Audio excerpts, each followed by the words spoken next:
கிறிஸ்துவுக்கு அன்பு அழைக்கப்பட்ட அன்புக்குரிய சகோதர சகோதரிகளே, யாவருக்கும் கிறிஸ்துவுக்குள்ள அன்பை வாழ்த்தையும் தெரிவித்துக் கொள்கிறேன். தேவன் தாமே கிருபையா தந்த நாளுக்காக நன்றியோடு சோத்திருக்கிறேன். நம்மளுடைய யூடியூப் சேனலை ஃபாலோ பண்ணுற சகோதரிகளுக்கு அன்பின் நல்வாழ்த்துக்கள். இன்றைக்கி என்ன பாடம் பார்க்க போகிறோம்னு பார்த்தீங்கன்னா, அன்புக்குரிய சகோதரர்களே, போக்காடுங்கிறதான ஒரு பாடம் பார்க்க போகிறோம். இந்த பாடத்தை ரொம்ப நாள் போடணும்னு நினச்சிக்கிட்டு இருந்தேன். ஏன்னா நம்ம பலிகளை குறித்து எந்த பாடமே நினச்சதா நம்மளுடைய யூடியூப்பில் போடலை. அதனால் இந்த பாடத்தை போடலான்ங்கிறதான விஷயம் இருக்குது. இப்போ பார்த்தீங்கன்னா பஸ்கா பண்டிகை ப்ளஸ் ராபோஜனம், இயேசு கிறிஸ்துவை குறித்து ஒரு பாடுகளை நினைவு கூறுற வாரமாக இந்த வாரங்கள் இருக்குதுன்னு பார்க்கும்.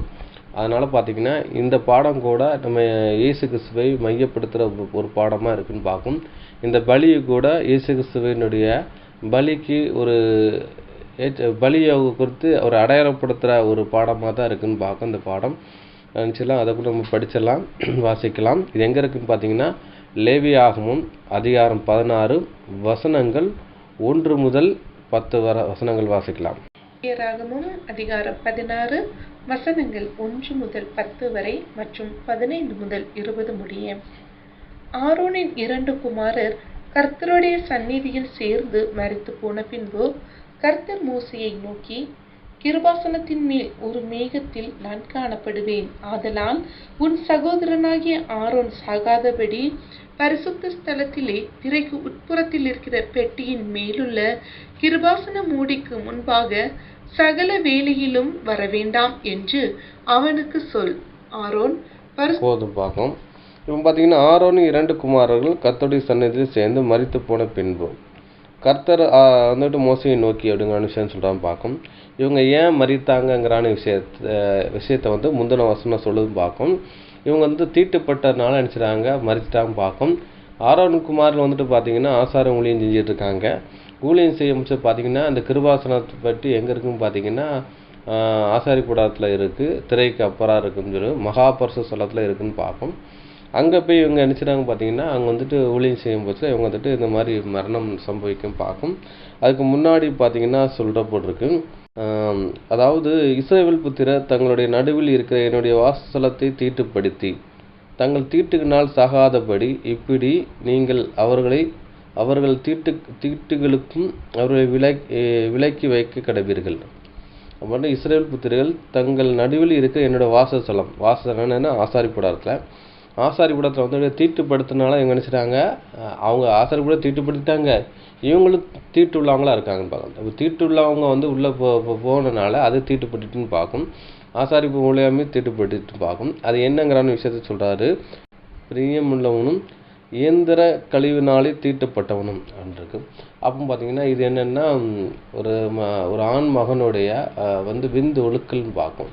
இது தூக்கத்துலையோ வேறு எதுலையோ நினச்சிட்டு பார்த்தீங்கன்னா ஒழுக்கி இருக்குது. இதை என்ன பண்ணுற பார்த்தீங்கன்னா, காலையில் எழுந்துச்சி குளிச்சுட்டு அதை க்ளீன் பண்ணணும். அதை க்ளீன் பண்ணாமல் அப்படி போகும்போச்சில் பார்த்தீங்கன்னா அவன் தீட்டுப்பட்டிருப்பானுங்கிற விஷயம் சொல்கிற பார்க்கும். அப்படி சூதக பலவீனம் உள்ளவனும் பிரியமுள்ள ஸ்திரீயின் புருஷனும் தீட்டா இருக்கிறவனோட படுத்து கொண்டவனும் ஏச்ச பிரமாணம் இதுவே. இது திருவள்ளியத்தில் போட்டு ரொம்ப அழகாக போட்டிருக்கும். இவங்க யாரும் பார்த்தீங்கன்னா சூதக ஸ்திரீங்க பார்த்தீங்கன்னா இவங்க இரத்தப்போக்கு உள்ளவங்க. அப்படின்னா பெண்களுக்கு வழிபாடு 3 நாள் அவங்கள்ட்ட இருக்கும். அந்த டைம் சொல்லுவாங்க. இந்த மாதிரி ஸ்திரீகள் இப்படி இருக்காங்க. இந்த ஸ்திரீகளோட என்ன படுத்து கொள்கிற விஷயம் பார்க்கும். இல்லைன்னா அவங்களோட சேர்ந்துரு சைனிக் விஷயம் இப்படி பண்ணிட்டு கூட என்ன பண்ணிடக்கூடாது பார்த்தீங்கன்னா, ஆசாரி கூடாரத்தை வரக்கூடாது. வந்துட்டிங்கன்னு நினச்சிடுவாங்க, தீட்டுப்படுற விஷயம் பார்க்கும். அப்போ இந்த மாதிரி பண்ணிவிட்டு வந்தான்னு அவங்களாம் ஆசாரி கூடாரத்தில் வந்துட்டாங்கன்னா இங்கே தீட்டுப்படுற மாதிரி விஷயம் இருக்குது. அப்படி பண்ணிட்டாங்கன்னா அவங்க மறிக்கிற ஒரு சூழ்நிலை இருக்கும் அப்படிங்கிற விஷயம் சொல்கிறான்னு பார்க்கும். அதனால தான் பார்த்தீங்கன்னா நீங்கள் வரக்கூடாதுங்கிறான விஷயத்த அவர் சொல்கிறான்னு பார்க்கும். அதான் அவர் சொல்கிறாரு, நீங்கள் சாகாதபடிக்கு என்ன செய்ய நீங்கள் வரக்கூடாதுன்னு சொல்லி அதுக்கு என்ன பண்ணுறா பார்த்தீங்கன்னா ஒரு பிராயச்சித்தம் அங்கே சொல்கிறான்னு பார்க்கும். அதை கூட வாசிக்கலாம் தொடர்ந்து. பரிசுத்த ஸ்தலத்துக்கு பிரவேசிக்க வேண்டிய விதமாவது, அவன் ஒரு காளையை பாவ நிவாரண பலியாகவும் ஒரு ஆட்டுக்கடாவை சர்வாங்க தகன பலியாகவும் செலுத்தி பிரவேசிக்க வேண்டும். அவன் பரிசுத்தமான சணல் நூல் சட்டையை தரித்து தன் அறைக்கு சணல் நூல் ஜல்லடத்தை போட்டு சணல் நூல் இடைக்கச்சையை கட்டி சணல் நூல் பாகையை தரித்து கொண்டிருக்க வேண்டும். அவைகள் பரிசுத்த வஸ்திரங்கள் அவன் ஜலத்திலே ஸ்நானம் பண்ணி அவைகளை தரித்து கொண்டு இஸ்ரவேல் பார்த்தீங்கன்னா அதான் சொல்றாரு. ஆரோன் வந்துட்டு இந்த பரிசுத்த ஸ்தலத்துக்கு பிரவேசிக்க வேண்டிய விதம் ஆகுதுன்னு சொல்லிட்டு சொல்றாரு. இப்போ நீ வந்துட்டு போகணும்னா ஒரு காளையும் பாவ நிறுத்துக்காக ஒரு ஆட்டுக்கிடாவையும் சர்வாங்க தகனிப்பாக செலுத்தி பிரவேசிக்க வேண்டும். இப்போ வந்துட்டு அவன் வந்துட்டு தீட்டுப்படுத்தி செத்து போயிட்டான் அப்படின்னு பார்க்கும். இனி நீங்கள் போகக்கூடாதுன்னா பாவ நிறுத்த பலியில் செஞ்சுட்டு போனால் தான் அங்கே போகணும்னு சொல்கிறாரு. அதுக்கப்புறம் பார்த்தீங்கன்னா அவங்களோட ட்ரெஸ்ஸு விஷயத்தை சொல்கிறான்னு பார்க்கலாம். சொல்லிட்டு சொல்கிறாரு, நீங்கள் வந்துட்டு ஜலத்தினா ஸ்நானம் பண்ணி அவர்களை தரித்து கொள்ள வேண்டும். அப்போ நான் ஆசரிப்புறத்துக்கு நீங்கள் போகணுன்னா நல்லா அந்த மாதிரி உடம்பு சுத்தம் பண்ணி ஸ்நானம் பண்ணியிருக்கணும். குளிச்சுட்டு சுத்தபத்தமாக இருந்தால் தான் நீங்கள் அங்கே போகணும் அப்படிங்கான விஷயத்த அவர் சொல்கிறான்னு பார்க்கும். அதுக்கு முன்னாடி இந்த பிராயச்சித்த வேலை சொல்கிறாரு. அப்போ அவங்க ஒரு காளை அடிக்க வேண்டும், அங்கே ஒரு ஆடு அடிக்கப்பட வேண்டும்ங்கிறான விஷயத்த அவர் சொல்கிறான்னு பார்க்கும். தொடர்ந்து வாசிக்கலாம். புத்திரராகிய சபையார் இடத்திலே பாவ நிவாரண பலியாக 2 வெள்ளாட்டு கடாக்களையும் சர்வாங்க தகன பலியாக ஒரு ஆட்டுக்கடாவையும் வாங்க கடவன். பின்பு ஆரோன் தனக்காகவும் தன் வீட்டாருக்காகவும் பாவ நிவர்த்தி செய்யும்படிக்கு தன்னுடைய பாவ நிவாரண பலியின் காளையை சேர பண்ணி 7 அந்த 2 வெள்ளாட்டு கடாக்களையும் கொண்டு வந்து ஆசரிப்பு கூடார வாசலிலே கர்த்தருடைய சந்நிதியில் நிறுத்தி அந்த 2 வெள்ளாட்டு கடாக்களையும் குறித்து கர்த்தருக்கென்று ஒரு சீட்டும் போக்கடாக விடப்படும் வெள்ளாட்டு கடாவுக்கென்று ஒரு சீட்டும் போட்டு 9 கர்த்தருக்கென்று சீட்டு விழுந்த வெள்ளாட்டு கடாவை பாவ நிவாரண பலியாக சேர பண்ணி 10 போக்கடாக விடப்பட்ட சீட்டு விழுந்த வெள்ளாட்டு கடாவை அதை கொண்டு வந்து பாவ நிவர்த்தி உண்டாக்கவும் அதை போக்காடாக வனாந்திரத்திலே கொண்டு போக விடவும் கர்த்தருடைய ஆளை சந்நிதியில் உயிரோடு நிறுத்தி அப்போதும் பார்க்கும். ஏதாவது ஒரு விஷயம் சொல்றான்னு பார்க்கும். அவன் பார்த்தீங்கன்னா சொல்றாரு, இப்போ இஸ்ரேல் புத்திராகிய சபையாரிடத்திலே பாவ நிவர்த்தி பலியாக 2 வெள்ளாட்டு கடாவையும் இருக்கும். அப்போ 2 வெள்ளாட்டு கடாங்கிற விஷயத்த அவர் சொல்றாரு பார்க்கும். அதை வாங்கிக்கிறணும் அவர் சொல்றாரு. இஸ்ரேல் புத்திரடு சபையாரிடத்திலே பாவ நிவர்த்தி பலியாக 2 வெள்ளாட்டு கடாவையும் சர்வாங்க தகனி பலியாக ஒரு ஆட்டுக்கடாவையும் வாங்க வேண்டும் அப்படிங்கிற விஷயம் சொல்றான்னு பார்க்கும். இங்கே பார்த்தீங்கன்னா ஒரு வெள்ளாட்டு கடா 2 விஷயமும் ஒரு சர்வாங்க தகவலுக்காக வாங்கப்பட வேண்டும்ங்கிற விஷயத்தை சொல்கிறான்னு பார்க்கும். அப்போ இங்கே 3 ஒரு ஆட்டுக்கடை வாங்குற மாதிரி சொல்லப்பட்டிருக்கு. ஆனால் அந்த அதிகாரத்தை ஃபுல்லாக படித்து பார்த்தீங்கன்னா பார்த்தீங்கன்னா 2 வெள்ளாடு வாங்குறோம்ல, அதில் தான் ஒரு ஆடு அடிக்கப்பட்ட மாதிரி அங்கே சொல்லப்பட்டிருக்குன்னு பார்க்கும்.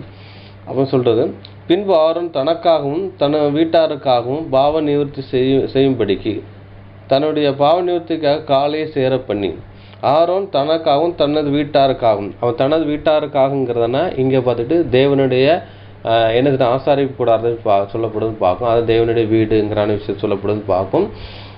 அப்போ அங்கே பணிவிட செய்கிற அந்த ஒர்க்கு சொல்லப்படுது. 2வது பார்த்திங்கன்னா அந்த வீடுன்னா அங்கே அவருடைய பிள்ளைகள் ஒர்க் பண்ணுறான்னு பார்க்கும். அதுதான் அங்கே சொல்லப்படுது. அதை தான் எங்கே சொல்லப்படுது. ஏன்னா ஆரோனியோட குமாரர்கள் தான் எங்கே போகிறாங்கன்னா பரிசுத்த ஸ்தலத்துக்குள்ளே வந்துக்கிட்டு வேலை செய்கிறதுக்கு அவங்க தான் தகுதி உள்ளவர்களாக கருதப்பட்டு எடுக்க போகிறான்னு பார்க்கும். லேவியர் பிரகாரத்தில் என்ன ஒர்க் பண்ணுறவங்களா இருக்காங்க. இப்போ ஆரோனி வீட்டாருக்காகன்னா அவர்னா அந்த அந்த அந்த ஆசாரிப்பு கூடாரத்தை ஒர்க் பண்ணுற அந்த விஷயத்தையும் சொல்லப்படுன்னு பார்க்கும். ஆசாரிப்பு கூடாரத்தை தேவனுடைய வீடு சொல்லப்பட்டிருக்கு, தேவனுடைய ஆலயம் என்று சொல்லப்பட்டிருக்கு, ஆசாரிப்பு கூடாரங்கிற விஷயத்தை எங்கே சொல்லப்படுன்னு பார்க்கும்.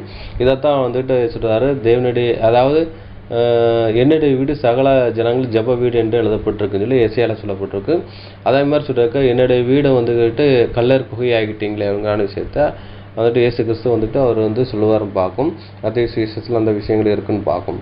பின்பு ஆரோன் தனக்காகவும் தன் வீட்டாருக்காகவும் பாவ நிவர்த்தி செய்யும்படிக்கு தன்னுடைய பாவ நிவர்த்திக்காக பலியின் காலையை சேர பண்ணி அதில் காலை பலி செலுத்துகிறாங்க பார்க்கும்.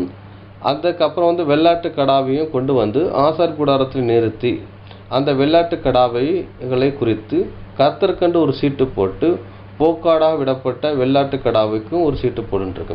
அப்போ வெள்ளாடுங்கிற விஷயம் சொல்ல பார்த்தீங்கன்னா அப்போ தமிழில் வெள்ளாட்டு போட்டிருக்கு, ஆங்கிலத்துக்கு 2 கோட்டுன்னு தான் போட்டிருக்கு. 2 ஆடுகள்னு சொல்லப்பட்டிருக்கும், தமிழில் வெள்ளாடுன்னு சொல்லப்பட்டிருக்குன்னு பார்க்கும். அப்போ வெள்ளாடுனா வெள்ளை கலர் ஆடான்னு பார்த்தீங்கன்னா கிடையாது. வெள்ளாடுங்கிறது அது ஒரு இனம்னு பார்க்கும். வெள்ளாட்டில் பழைய ஆடு, சீனி ஆடு அப்படின்னு நிறைய வெரைட்டிஸ் இருக்குன்னு பார்க்கும்.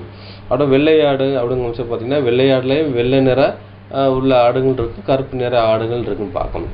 அதான் வெள்ளையாடுன்னு அது போட்டு சொல்லப்படுதுன்னு பார்க்கும். அப்போ வந்துட்டு வெள்ளையாடுங்கிற ஒரு வெரைட்டிஸ் இருக்குன்னு பார்க்கும்.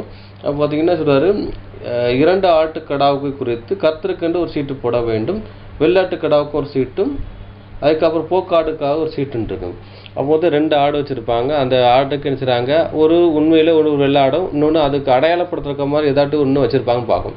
இன்னொரு கருப்பு ஆடு கூட இருக்கலான்னு பார்க்கும். இல்லாட்டா 2 வெள்ளை நிறத்தில் இருந்த ஆடு இருந்தால் அதுக்கு போக்காடாக விடப்படுறதுக்கு ஒரு அடையாளமும், பலி செலுத்துறதுக்கு ஒரு அடுக்கு அடையாளம் போட்டு அதுக்கு வந்து சீட்டு, முதல் சீட்டு என்ன பண்ண போகிறாங்கன்னா 2 சீட்டு போடுறாங்க. இந்த சீட்டு எடுக்க போகிற என்னதுக்கு, அடிக்கப்படுறது பாவ நிவர்த்திக்கு அப்படின்னு சொல்லி எடுக்க முடிச்சு பார்த்தீங்கன்னா அதில் வந்துட்டு பாவ நிவர்த்தி அப்படிங்கிற விஷயத்த வந்துச்சுன்னா அது வந்துட்டு என்ன பண்ணுற பார்த்தீங்கன்னா அது வந்துட்டு பலி செலுத்தக்கூடியது. 2வது எடுக்கிற சீட்டு போக்காடு. அப்போ 2 சீட்டு எழுதி போட்டிருப்போம், யாருக்கு அது எந்த சீட்டுன்னு தெரியாது. எடுக்கப்படுறது அது முதல் ஆடு போக்காடை வந்துச்சுன்னா இது போக்காடுக்குள்ளது. அப்போ இந்த ஆடு இந்த போக்காடுன்னு வச்சுருப்பாங்க, அது தனியாக எடுத்துருவாங்க. இன்னொரு சீட்டு வந்து ஆட்டோமேட்டிக்கலாக என்ன பண்ணுறோன்னா அது பலி செலுத்துற விஷயமா இருக்கும், அதை பலி செலுத்துவாங்கன்னு பார்க்கும். இதான் சொல்லப்படுதுன்னு பார்க்கும். கர்த்தருக்கென்று விழுந்த சீட்டை வெள்ளாட்டுக்கடாக பாவ நிவர்த்தி பலியாக சேர பண்ணி. இப்போ வந்து பலி செலுத்தப்பட வேண்டிய ஆடை என்ன சொல்லுவாங்க பார்த்தீங்கன்னா கர்த்தருக்கென்று இருக்கும். கர்த்தருக்கென்று சீட்டு விழுந்த வெள்ளாட்டுக்கடான்றது சீட்டு போட்டுன்னு தேர்ந்தெடுக்கிறது. தீட்டுங்கிறது சீட்டு போட்டுங்கிறது தேர்ந்தெடுக்கிற விஷயம்னு பார்க்கும். போக்கடா விடப்படுறது சீட்டு விழுந்த வெள்ளாட்டுக்கடாவை அதை கொண்டு பாவ நிவர்த்திக்கு உண்டாகவும் அதை போக்காடாக வனாந்தரத்தில் போக விடவும் கர்த்தருடைய சந்நிதியில் உயிரோடு நிறுத்தி. போக்காடா விடப்பட்ட சீட்டு விழுந்த ஆட்டுக்கடாவை அதை கொண்டு வந்து பாவ நிவர்த்தி உண்டாகும். இப்போ பார்த்தீங்கன்னா போக்காடாக பிடிக்கப்படுற அந்த விடப்படுற அந்த ஆடும் கூட பாவ நிவர்த்தி பண்ணி ஒரு வேலையை அதை செய்து பார்க்கும். அதுக்கு நிச்சயாது பாவத்தை அங்கே சுமக்கிற விஷயம் பார்க்கும். பலி செலுத்துகிற ஆடும் கூட பாவத்தை அது சுமந்து தீர்க்கிறதா இருக்குன்னு பார்க்கும். 2 விஷயத்தை சொல்லப்படுது. பாவ நிவர்த்தி உண்டாகும் போது அந்த போக்காடை வனாந்தரத்தில் போக விடவும் கர்த்தருடைய சந்நிதியை உயிரோடு நிறுத்தி. அப்போ வந்துட்டு என்னென்னா இப்போ வந்துட்டு அது போக்காடாக விட்டோன்னா இப்போ என்ன செய்யுது, கர்த்தருடைய சந்நிதியில் உயிரோடு நிறுத்தணும்னு பார்க்கணும். ஏன் நிறுத்த போகிறான்னா முதல் விஷயம் என்ன செய்யறது, காளை அடிக்கணும். 2வது பார்த்தீங்கன்னா அந்த வெள்ளாடை அடிக்கணும். இந்த 2ஐயும் அடித்து என்ன பண்ணுறாங்க பார்த்தீங்கன்னா அதை வந்துட்டு ரத்தத்தை வந்து தெளிக்கணுங்கிற விஷயம் இருக்குது. கிருபாசனத்தில் தெளிக்க ஒரு விஷயமா இருக்குன்னு பார்க்கணும். அப்படி தொடர்ந்து வாசிக்கலாம். அதுக்குள்ள 15லேருந்து 20 வருஷம் வரை நம்ம வந்து வாசிக்கலாம். 15 பின்பு ஜனத்தினுடைய பாவ நிவாரண வெள்ளாட்டுக்கடாவை அவன் கொன்று அதன் இரத்தத்தை திரைக்கு உட்புறமாக கொண்டு வந்து காளையின் இரத்தத்தை தெளித்தது போல அதன் இரத்தத்தையும் கிருபாசனத்தின் மேலும் அதற்கு முன்பாகவும் தெளித்து இஸ்ரவேல் புத்திரருடைய தீட்டுகளின் நிமித்தமும் அவர்களுடைய சகல பாவங்களினாலும் உண்டான அவர்களுடைய மீறுதல்களின் நிமித்தமும் பரிசுத்த ஸ்தலத்திற்காக பிரயாசத்தம் செய்து அவர்களிடத்தில் அவர்களுடைய தீட்டுகளுக்குள்ளே நிற்கிற ஆசரிப்பு கூடாரத்திற்காகவும் அப்படியே செய்ய கடவன்.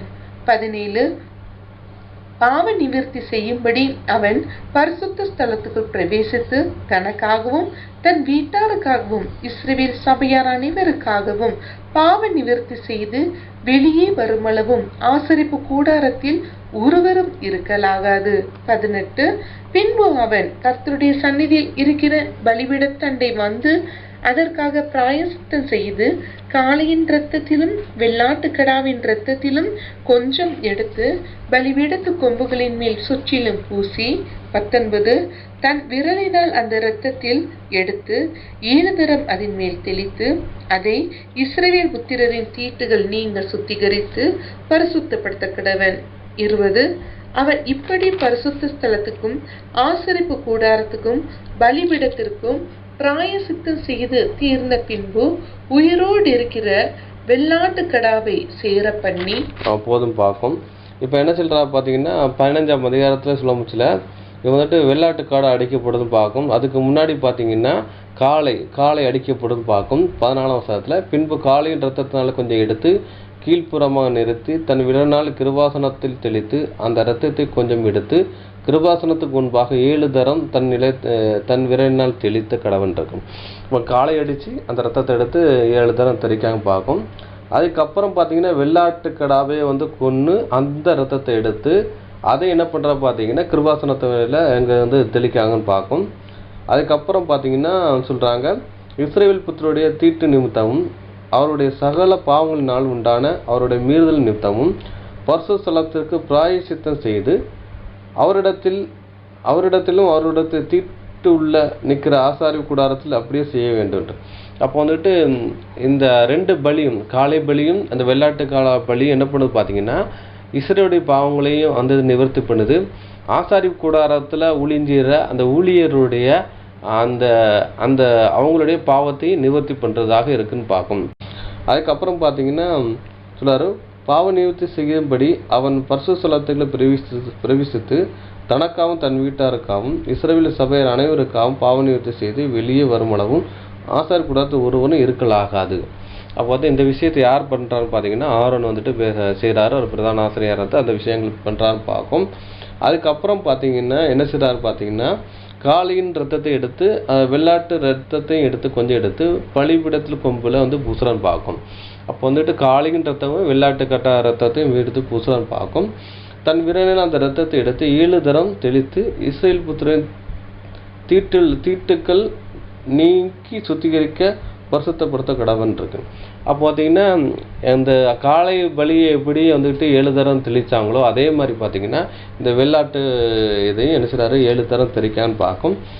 அவன் இப்படியே பரிசுத்த ஸ்தலத்திற்கும் ஆசாரி கூடாரத்துக்கும் பலிபீடத்துக்கும் பிராயச்சித்தங்களை செய்த பின்பு உயிரோடு இருக்க வெள்ளாட்டு கிடாவை சேர பண்ணி. இப்போ வந்துட்டு அந்த உயிரோடு இருக்கிற அந்த போக்காடு என்ன பண்ணுறோம் பார்த்தீங்கன்னா ஆசாரி கூடாரத்தில் இருக்குது. இந்த பலிகள் செலுத்தின்னு முடிச்சதுக்கப்புறம் பார்த்தீங்கன்னா இந்த 2 பலிகள் செலுத்தி முடிச்சதுக்கப்புறம் பார்த்தீங்கன்னா இந்த போக்காடை நினைச்சதாக விடப்படுதுன்னு பார்க்கும். இந்த போக்காடை கொடுத்து விளவரையா 2வது மறுபடியும் படிக்கலாம்னு பார்க்கும். இப்போ இதான் ஒரு விஷயம்னு பார்க்கும். அதனால் அனுப்பக்கூடிய சகோதரர்களே, இப்போ வந்துட்டு பார்த்தீங்கன்னா முதலாவது காளை அடிக்கப்படுதுன்னு பார்க்கும். இதில் வந்துட்டு பார்த்தீங்கன்னா இதில் வந்துட்டு 2 வெள்ளாட்டு கடாவில் 1 தான் அடிக்கப்படுதுன்னு பார்க்கும். அங்கே வந்து ஸ்பெஷலாக வேறு அந்த ஆடு அடிக்கப்படலாம் பார்க்கும்.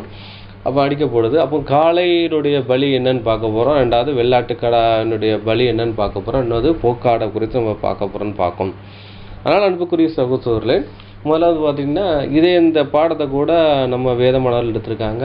ரசல் பருடைய பாடங்கள் அனுப்பிச்சு வேதமானவர்கள் வந்துட்டு பதிவிட்டுருக்கான்னு பார்க்கும்.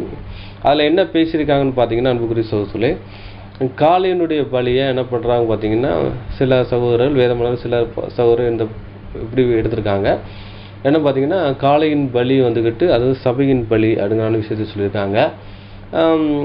அதுக்கப்புறம் வந்து வெள்ளாட்டு அந்த அவருடைய பலி வந்துக்கிட்டு பார்த்தீங்கன்னா அது வந்துட்டு ஆண்டவர் இயேசு கிறிஸ்து பலின்னு பார்க்கும். அதை கூட ஓகே எடுத்துக்கலான்னு பார்க்கும். போக்காடை வந்து திரள் கூட்டத்துக்கு கம்பேர் பண்ணி எடுத்துக்கான்னு பார்க்கும். அது ஒரு விஷயமா இருக்குன்னு பார்க்கும்.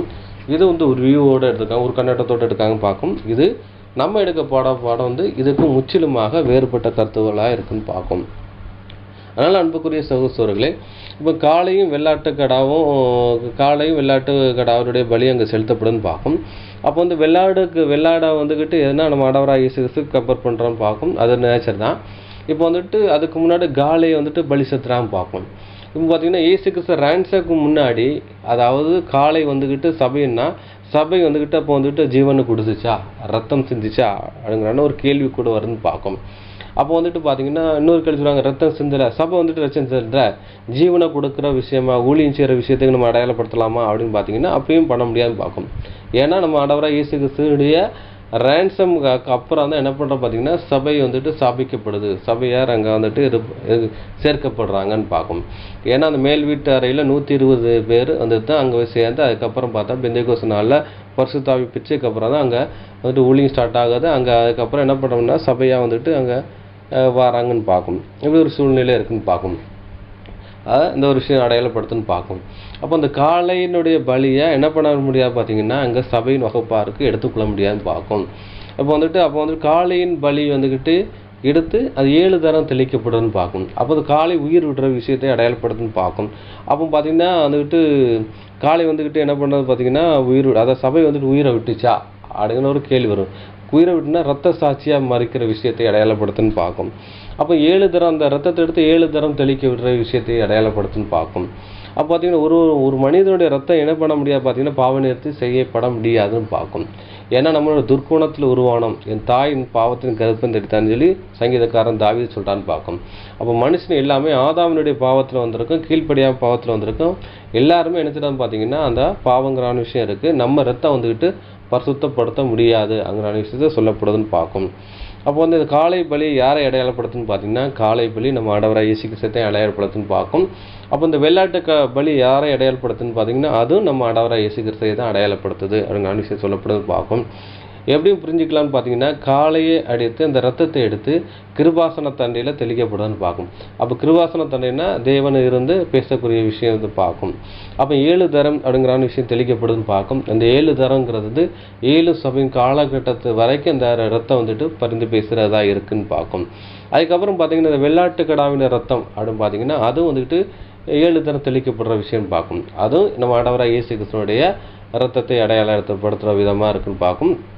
அது வந்து டைரெக்டாகவே வசனம் இருக்குது. அதனால் வந்துட்டு நம்மளுக்கு வந்துட்டு அதை வந்துட்டு எந்த விதமாக சந்தேகம் இல்லை. அப்போ அந்த காளை பலி வந்துக்கிட்டு நம்ம ஆண்டவராகிய இயேசு கிறிஸ்துவை குறிக்கதாங்கிற விஷயத்த நம்ம வந்துட்டு என்ன பண்ணால் வேத வசனத்தோடு நினச்சது ஒப்பிட்டு பார்க்கலான்னு பார்க்கும். இந்த காளையினுடைய பலியும் அந்த வெள்ளாட்டுக்காரனுடைய பலி என்ன பண்ணுது பார்த்தீங்கன்னா, பாவ நிவர்த்தி பண்ணுது. அப்போ பார்த்தீங்கன்னா, ஆசாரனுடைய பாவத்தையும் ஆரோனுடைய குமாரனுடைய பலியை நினைச்சது அதை வந்துக்கிட்டு அங்கே போக்குதுன்னு பார்க்கும். இன்னும் இஸ்ரவேலினுடைய ஜனங்களுடைய பாவத்தை அங்கே போக்குற விஷயமா இருக்குன்னு பார்க்கும். இஸ்ரேல் ஜனம் யார்? அவருடைய சொந்த ஜனம் என்று பார்க்குறோன்னு பார்க்கும்.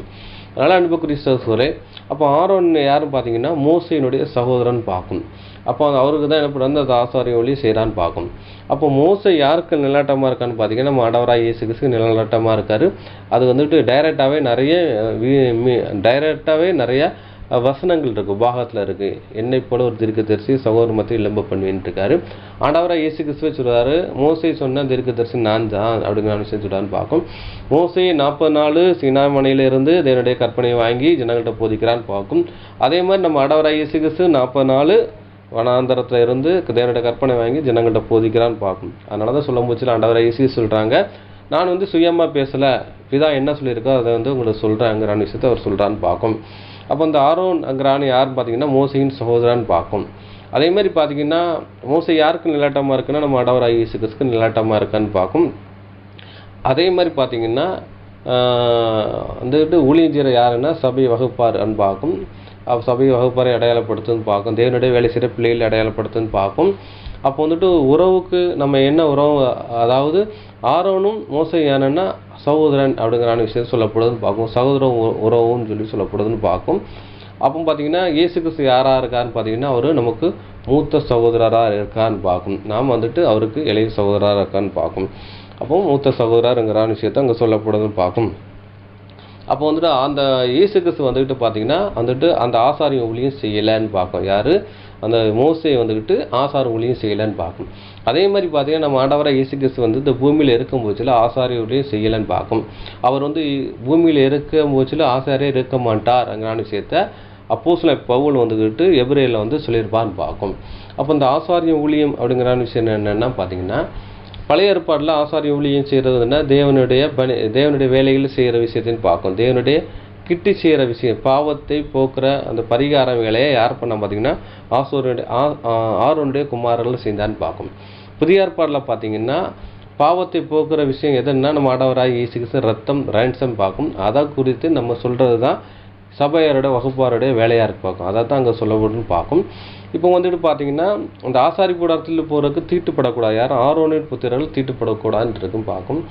ஆரோன் புத்திரன் யாருன்னா அவருடைய சபை வகுப்பாரை அதை அடையாளப்படுத்துன்னு பார்க்கும். ஆரோனுங்கிறது என்ன பிரதான ஆசாரியன்னு பார்க்கும். அப்போ என்ன ஆரோன் யாருக்கு நிலாட்டமாக இருக்குன்னா, அப்போஸ்தலர்களை அடையாளப்படுத்துகிற விதமாக இருக்குன்னு பார்க்கும்.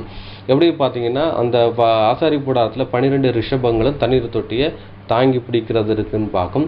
அது வந்து ஞானஸ்தான தொட்டிக்கு அடையாளமாக இருக்கிற விஷயத்தை அடையாளப்படுத்தும் பார்க்கும். அங்கே தான் கையில் கழுவிட்டு தான் என்ன செய்கிறாங்க, ஆசாரியம் ஊழியம் செய்வாங்க அப்படிங்கிற விஷயம் சொல்லப்படுதுன்னு பார்க்கும். அதே மாதிரி சொல்கிறாரு பவுல் சொல்கிறாரு, அதாவது உலகத்தில் வந்து உங்களுக்கு அதாவது உலகத்தில் உபாத்தியர்கள் இருக்காங்க, தகப்பன்மார் இல்லையே, நான் உங்களை சுவிசேஷனால் பெற்றெடுத்த பிள்ளைகள் அங்கிறான விஷயத்தை சொல்கிறான்னு பார்க்கும். அதே மாதிரி பார்த்தீங்கன்னா, ஊழியத்தினுடைய மாடலை நம்ம ஆண்டவராகிய இயேசு கிறிஸ்து செஞ்சு காமிக்காரு. அப்போ சீஷர்களை வந்து என்ன சொல்லி அழைக்கிறாருன்னா, சிநேகிதர்கள், அதை சிநேகிதர்ன்னு சொல்கிறாரு, பிள்ளைகளே அடங்கான விஷயம் சொல்கிறான்னு பார்க்கும். இயேசு கிறிஸ்து உயிர்த்தெழுந்து வந்ததுக்கப்புறம் அந்த கலிலேயா கடலில் வச்சு அப்போ வந்து கேட்குறாரு, பிள்ளைகளே புசிப்பருக்கு எதையாட்டி இல்லையா அப்படின்னு சொல்லி கேட்குறான்னு பார்க்கும். பிள்ளைகளுங்கிறதான ஒரு விஷயத்தை சொல்லப்படும் பார்க்கும். அப்போ பார்த்தீங்கன்னா, இந்த அப்போஸ்தலர் வந்துக்கிட்டு என்ன பண்ணுறாங்க, தகப்ப ஸ்தானத்துலேருந்து அவங்க நினைச்சாங்க சபையை வழி நடத்த பார்க்கும். அதனால தான் தீமோத்தேயை குறித்து சொல்லும் போதில் என் குமாரனாய் தீமோத்தேயே அப்படிங்கிற விஷயம் சொல்லாமல் பார்க்கும். அப்போ வந்துட்டு அவங்க வந்துட்டு அதாவது ஆரோன் யாரை அடையாளப்படுத்துனா அப்போஸ்தலரை அடையாளப்படுத்துது. அப்போ ஆரோனின் குமார் யாருன்னா தேவனுடைய வேலை செய்கிற நம்ம வேலையை செய்கிற பிள்ளைகளை அடையாளப்படுத்து, சுவிசேஷம் ஒளிஞ்சிற பிள்ளைகளை அடையாளப்படுத்துகிற விதமாக இருக்குன்னு பார்க்கும். அப்போ இந்த சுவிசேஷம் ஒளிஞ்சிற அந்த பிள்ளைகள் கூட என்ன பண்ணுறது பார்த்தீங்கன்னா இயேசு கிறிஸ்து ரத்தம் தெளிக்கப்படணும், இவங்க வந்துட்டு பாதுகாக்கப்படணும்னு பார்க்கும், இவங்க தீட்டா இருக்கக்கூடாதுன்னு பார்க்கும். அப்போ பார்த்தீங்கன்னா இவங்களை வந்து பரிசுத்தப்படுத்துகிற வேலையை இதை அடையாளப்படுத்தணும்னு பார்க்கும். அப்போ இயேசு கிறிஸ்து வந்துட்டு ஒளியும் ஜெபிச்சு இவங்களும் ஒளியும் செய்கிறாங்க. ஆனால் இயேசு கிறிஸ்து ரத்தம் இயேசு கிறிஸ்து ரேன்சம் ஈடுபலிக்கு அப்புறம் தான் இவங்க வந்துட்டு இன்னும் அதிகமான ஒரு வேலையை செய்கிறாங்க பார்க்கும். இவங்களை வந்து ஒரு பரிசுத்தப்படுத்துகிற வேலையை அந்த விஷயம் பண்ண பார்க்கும். அவங்க வந்துட்டு என்ன பண்ண பார்த்தீங்கன்னா இயேசு கிறிஸ்து ரத்தம் வந்துட்டு பாவம் நிவர்த்தி பண்ணுற விஷயத்தை அடையாளப்படுத்துன்னு பார்க்கும். அதான் ஒரு விஷயம் பண்ணது பார்க்கும். அந்த வெள்ளாட்டு கடா எதை அடையாளப்படுத்துன்னு பார்த்தீங்கன்னா இயேசு கிறிஸ்துவோட ரேன்சம் ஈடுபலி அடையாளப்படுத்துன்னு பார்க்கும். அதே மாதிரி பார்த்தீங்கன்னா இங்கே காளையின் பலி கூட நம்ம ஆண்டவராக இயேசு கிறிஸ்து பலியை அடையாளப்படுத்துகிற விதமாக இருக்குது அப்படிங்கிற விஷயம் சொல்லப்படுதுன்னு பார்க்கும். மத்தேயு சுவிசேஷம் 22ஆம் அதிகாரம் 2-4 வசனம் வாசிக்கலாம். மத்தேயு எழுதின சுவிசேஷம் அதிகாரம் 22 வசனங்கள் 2 மற்றும் 4. பரலோக ராஜ்யம் தன் குமாரனுக்கு கல்யாணம் செய்த ஒரு ராஜாவுக்கு ஒப்பாயிருக்கிறது. அப்பொழுது அவன் வேத ஊழியக்காரரை அழைத்து, நீங்கள் போய் இதோ என் விருந்தை ஆயத்தம் பண்ணினேன், என் எருதுகளும் கொழுத்த ஜந்துகளும் அடிக்கப்பட்டது, எல்லாம் ஆயத்தமாயிருக்கிறது, கல்யாணத்திற்கு வாருங்கள் என்று அழைக்கப்பட்டவர்களுக்கு சொல்லுங்கள் என்று அனுப்பினார். போதும் பார்க்கும். அப்போ பரலோக ராஜ்யம் தன் குமாரனுக்கு கல்யாணம் செய்த ஒரு ராஜாவுக்கு ஒப்பாய் இருக்கிறது அப்படிங்கிற விஷயம் சொல்லப்படுதுன்னு பார்க்கும். பரலோக ராஜ்யம் தன் குமாரனுக்கு, அது தன் குமாரன் என்ன நம்ம ஆண்டவராக இயேசு கிறிஸ்து அடையாளப்படுத்துது, கல்யாணம் விருது ராஜாவுக்கு ஒப்பாய் இருக்குதுங்கிற விஷயம் சொல்லப்படுதான்னு பார்க்கும். அப்போ அந்த கல்யாண விருந்தில் என்ன அழைக்கப்படுதுன்னா அப்பொழுது என்ன சொல்லப்படுதுன்னா அப்பொழுது அவனை வேறொரு ஊழியக்காரனை அழைப்பித்து, நீங்கள் போய் இதோ என் விருந்துக்கு ஆயத்தப்படுத்தினேன், எருதுகள் கொளுத்த தந்துக்கள் அடிக்கப்பட்டிருக்கிறது, எல்லாரும் ஆயத்தமாய் கல்யாண வீட்டுக்கு வாருங்கள் என்று அழைக்கப்பட்டவர்களுக்கு சொல்லுங்கள் என்று அழைப்பினான் சொல்லப்படுது. அப்போ கல்யாணம், அதாவது பரலோக ராஜ்யம் ஒரு கல்யாண விருந்துக்கு வந்து ஒரு ஒப்பனையாக சொல்லப்படுது. அந்த கல்யாண விருந்தில் என்ன பண்ண பார்த்தீங்கன்னா அங்கே ஒரு எருது அடைக்கப்படுது அப்படிங்கிற விஷயம் சொல்லப்படுதுன்னு பார்க்கும். எருதுங்கிறதான விஷயம் தான், எருது காளைங்கிறதான விஷயம் ஒன்று தான் பார்க்கும். அது வந்து புல்லக் அப்படிங்கிறதான விஷயம் சொல்லப்படுதுன்னு பார்க்கும். காளைங்கிறதான விஷயம் சொல்லப்படுவது, அது எருதுங்கிறது ஒரு காளையை இதை அடையாளப்படுத்துகிற விதமாக இருக்குன்னு பார்க்கும். நம்ம வந்துட்டு இதை கூட நம்ம இந்த விருந்து குறித்து கூட நம்ம வந்துட்டு பார்க்கலாம். வந்துட்டு ஏசியாவில் படிச்சுக்கலாம். ஏசியா 25ஆம் அதிகாரம் 6, 7, 8, 9 பார்ப்போம். ஏசாயா அதிகாரம் 25 வசனங்கள் 6 முதல் 9 முடிய. சேனைகளின் கர்த்தர் இந்த மலையிலே சகல ஜனங்களுக்கும் ஒரு விருந்தை ஆயத்தப்படுத்துவார். அது தொழுமையான பதார்த்தங்களும் பழமையான திராட்சரசமும் ஊனும் நிலமும் உள்ள பதார்த்தங்களும் தெளிந்த பழமையான திராட்சரசமும் நிறைந்த விருந்தாய் இருக்கும். சகல ஜனங்கள் மேலும் உள்ள முக்காட்டையும் சகல ஜாதிகளையும் மூடியிருக்கிற மூடலையும் இந்த மலையிலே அகற்றி போடுவார். அவர் மரணத்தை ஜெயமாக விழுங்குவார். கர்த்தராகிய தேவன் எல்லா முகங்களிலும் இருந்து கண்ணீரை துடைத்து தமது ஜனத்தின் நிந்தையை பூமியில் இராதபடிக்கு முற்றிலும் நீக்கிவிடுவார். கர்த்தரே இதை சொன்னார். அக்காலத்திலே இதோ இவரே நம்முடைய தேவன், இவருக்காக காத்திருந்தோம், இவர் நம்மை ரட்சிப்பார், இவரே கர்த்தர், இவருக்காக காத்திருந்தோம், இவருடைய ரட்சிப்பினால் களி கூர்ந்து மகிழ்வோம் என்று சொல்லப்படும். அப்போதும் பார்க்கும். அதை வந்துட்டு அங்கே சொல்லப்பட்ட வந்துட்டு எருது வந்துட்டு அடிக்கப்பட்ட எருது பார்த்தீங்கன்னா யாரும் பார்த்தீங்கன்னா நம்ம ஆண்டவராக இயேசு கிறிஸ்து தான். அங்கே விருந்து ஆயப்படுற விஷயம் பார்க்க, அந்த விருந்து எங்கே ஆயத்தப்பட்டுன்னா கொல்கத்தா மலையில் ஆயத்தப்படினார் சொல்லப்பட்டுன்னு பார்க்கும். அதான் சிறையின் கர்த்தர் இந்த மலையிலே சகல ஜனங்களுக்கும் ஒரு விருந்தை ஆயத்த பண்ணுவார். சகல ஜனங்கள்னு சொல்லுதுன்னா அநேகருடைய பாவங்களுக்கு சிந்தப்படுற ரத்தமாக இருக்குது அப்படிங்கிற விஷயம் சொல்லப்படுதுன்னு பார்க்கும். இங்கே வந்துட்டு அந்த எருதுவின் ரத்தம் எங்கே யாருக்கு வந்துக்கிட்டு அந்த காளையின் பலி யாருக்கெல்லாம் இருந்துச்சு பார்த்தீங்கன்னா ஆரோனின் குமாரருக்கும், அதுக்கப்புறம் பார்த்தீங்கன்னா இஸ்ரவேல் ஜனங்களுடைய அவங்களுடைய விஷயத்தை இஸ்ரவேல் ஜனங்களுடைய பாவத்தை போக்குற விதமாக இருந்துச்சுன்னு பார்க்கும். அப்போ பார்த்தீங்கன்னா இஸ்ரேல் ஜனங்கள் தான் அவங்க சொந்த ஜனங்களாக இருந்தான்னு பார்க்கும். இப்போ வந்துட்டு பார்த்தீங்கன்னா இயேசு கிறிஸ்துவின் ரேன்சம் ஈடுபலி மூலமாக என்ன ஆயிடுச்சுன்னு பார்த்தீங்கன்னா வந்து அந்த பலி எதுக்கு அப்போ வந்துட்டு பழைய ஏற்பாட்டில் வந்துட்டு பார்த்தீங்கன்னா புறஜாதிகள் இஸ்ரவேலர் அப்படின்னு பார்க்கும். இஸ்ரேவேலர் வந்து சொந்த ஜனம், புறஜாதிகள் வந்துட்டு காணியாட்சி புறமாக இருந்தாங்கன்னு பார்க்கும். இப்போ இயேசு கிறிஸ்துவனுடைய பலியினால 2 கூட்டத்தாரை ஒன்றாக்கினார்கள் அப்படிங்கிற விஷயம் சொல்லப்படுது பார்க்கும். அப்போ பார்த்தீங்கன்னா அந்த உலக ஜனமும் தேவனுடைய சொந்த ஜனமாக மாறுது அப்படின்னு பார்க்கும். ஏன்னா அவங்களும் ஆதாமினுடைய வித்தாக இருக்காங்கன்னு பார்க்கும். இஸ்ரேல் ஜனங்களும் ஆதாமின் வித்து தான், உலக ஜனங்களும் ஆதாம் வித்து தான் பார்க்கும். அப்போது அவருடைய பலி என்ன பண்ணுது பார்த்தீங்கன்னா அந்த இது 2 பேருக்கும் அப்ளை ஆகுது அங்கே விஷயத்தை சொல்லப்படுதுன்னு பார்க்கும். இதை வந்துட்டு அந்த 2 பலியை போக்காடுக்கு விஷயமா நம்ம வந்து பார்க்க போகிறோம்னு பார்க்கும். அப்போ வந்து முதல்ல வந்துட்டு யாருக்கு அப்ளை ஆகுதுன்னு பார்த்தீங்கன்னா அந்த வெள்ளாட்டுக்கடாவுடைய பலியும் முதல்ல வந்துக்கிட்டு அந்த காளியின் பலி யாருக்கு அப்ளிக்கல் ஆகுதுன்னு பார்த்தீங்கன்னா சபை வகுப்பாருக்கு அப்ளிக்கல் ஆகுதுன்னு பார்க்கும். அவங்க சொந்த இஸ்ரவேல் ஜனங்களை கூட என்ன செய்றாங்க, நிராகரித்து போயிட்டாங்கன்னு பார்க்கும். எண்ணிக்கைக்கு உட்பட்டவர் சபையாராக வந்தவங்க மட்டும்தான் என்ன பண்ணுறாங்க பார்த்தீங்கன்னா கிறிஸ்துவை ஏற்றுக்கொண்டாங்க. இயேசு கிறிஸ்துவ ரேன்சம் ஈடுபலி ஏற்றுக்கொண்டவங்க தான் என்ன பண்ணுறாங்க பார்த்தீங்கன்னா அவங்க அந்த சபை வகுப்பாருக்குள்ளே வந்து என்ன செய்கிறாங்க வந்துடுறாங்க பார்க்கும். அவங்களுக்கு தான் அந்த வந்துட்டு அந்த பாவ நிவாரண பலியை என்ன பண்ணுற பார்த்தீங்கன்னா அங்கே செய்யப்படுதுன்னு பார்க்கும். அப்போ வந்து இயேசு கிறிஸ்துவ ரேன்சம் இல்லாமல் ஈடுபலி இல்லாமல் யாரும் நினச்சிடாது இந்த வேதத்துக்கு தூக்கிட்டு வந்துட்டு அவங்க வந்துட்டு என்ன பண்ணக்கூடாது பார்த்தீங்கன்னா வந்து பேசக்கூடாதுங்கிற விஷயம் சொல்லப்படுதுன்னு பார்க்கும். அப்போ அந்த காளியின் பலி வந்துட்டு நம்ம ஆண்டவராகிய பலியை இந்த அடையாளப்படுத்துதுன்னு பார்க்கும். அதான் சொல்லப்படுறது, சேனின் கர்த்தர் இந்த மலையிலே சகல ஜனங்களுக்கு ஒரு விருந்தை ஆயத்து பண்ணுவார். அது கொழுமையான பதார்த்தங்களும் பழமையான திராட்சை ரசமும் ஊனும் நிறமுள்ள பதார்த்தங்களும் தெளிந்த பழமையான திராட்சை ரசம் இருந்தா இருக்கும். பழமையான திராட்சை ரசமும் இருக்கும். அப்போ அந்த பழமையான திராட்சை ரசமும் அப்படின்னு இருக்குன்னா அப்போ வந்து நியாயப்பிரமாணத்தை எங்கே வந்துக்கிட்டு நிறைவேற்றுறான்னு பார்த்தீங்கன்னா இயேசு கிறிஸ்து ரேன்சம் ஈடுபலியில் வந்து அங்கே நிறைவேற்றுறன்னு பார்க்கும். அப்போ வந்து நிறைவேற்றும் இயேசு கிறிஸ்து மரணிக்கும் போச்சில் அந்த நியாயப்பிரமாணத்தின் அந்த பலி காணிக்கையை எங்கள் தேவாலயத்தில் திருச்சியில் 2ஆக கிழிக்கப்பட்டு அதை வந்து முச்சிக்கப்படப்படுதுன்னு இருக்குது. அந்த பழையான திராட்சை ரசத்தையே அந்த ஊனையும் நினமுள்ள பதார்த்தங்களையும் தெளிந்த பழமையான திராட்சை ரசத்தை விருந்தாகும் அங்கே வந்துக்கிட்டு அந்த நீக்கப்படுறான்னு பார்க்கும். அப்போ புதிய ஏற்பாடில் புதிய உடன்படிக்கைன்னு இருக்குது. அந்த பழமையான திராட்சை ரசத்தை எடுத்து போட்டு புதுமையான ரசத்தை இங்கே பண்ணுறான்னு பார்க்கும். அதை நிறைவேற்ற வச்சுறான்னு பார்க்கும். அப்போ இயேசு கிறிஸ்து ரேன்சம் என்னன்னு பார்த்தீங்கன்னா பழைய ஏற்பாடில் நடந்த அந்த பலியை காணிக்கைக்கு ஒரு நிழலான சம்பவமாக இருக்குது. அந்த நிழலான சம்பவத்தை அங்கே செய்து முடித்தாருங்கிற விஷயத்தை சொல்லப்படுதுன்னு பார்க்கும். அப்போ பார்த்தீங்கன்னா அங்கே சொல்கிறார், சகல ஜனங்களின் மேலுள்ள முக்காட்டையும் சகல ஜாதி இருக்கிற மூடலையும் இந்த மலையில் அகச்சு போடுவாண்டு.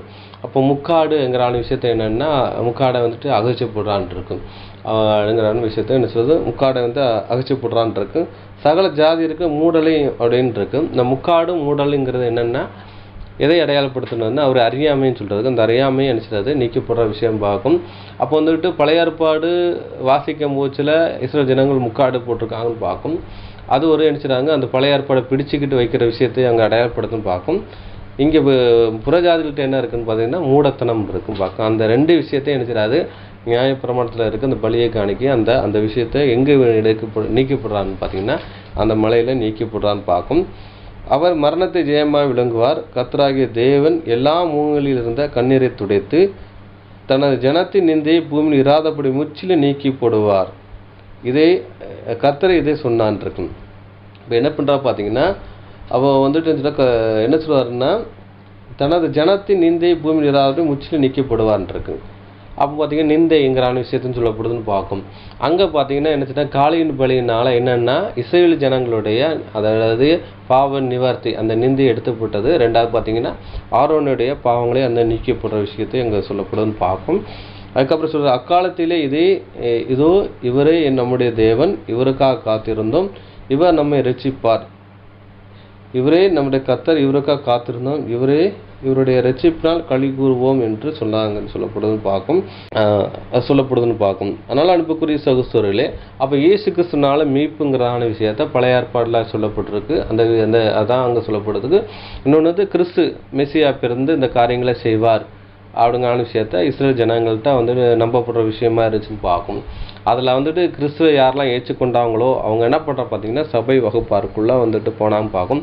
யாரெல்லாம் நல்லா தட்டினாங்களோ அவங்க வந்துட்டு சபை வகுப்பாருக்கு இல்லைங்கிற விஷயம் சொல்லப்படுதுன்னு பார்க்கும். அந்த காலியின் பலி யாரை அடையாளப்படுத்துன்னு பார்த்தீங்கன்னா நம்ம ஆண்டவர் ஆகிய இயேசு கிறிஸ்துவினுடைய பலிக்கு அதாவது அது ஒப்பாக இருக்குதுங்கிற விஷயம் சொல்லப்படுதுன்னு பார்க்கும்.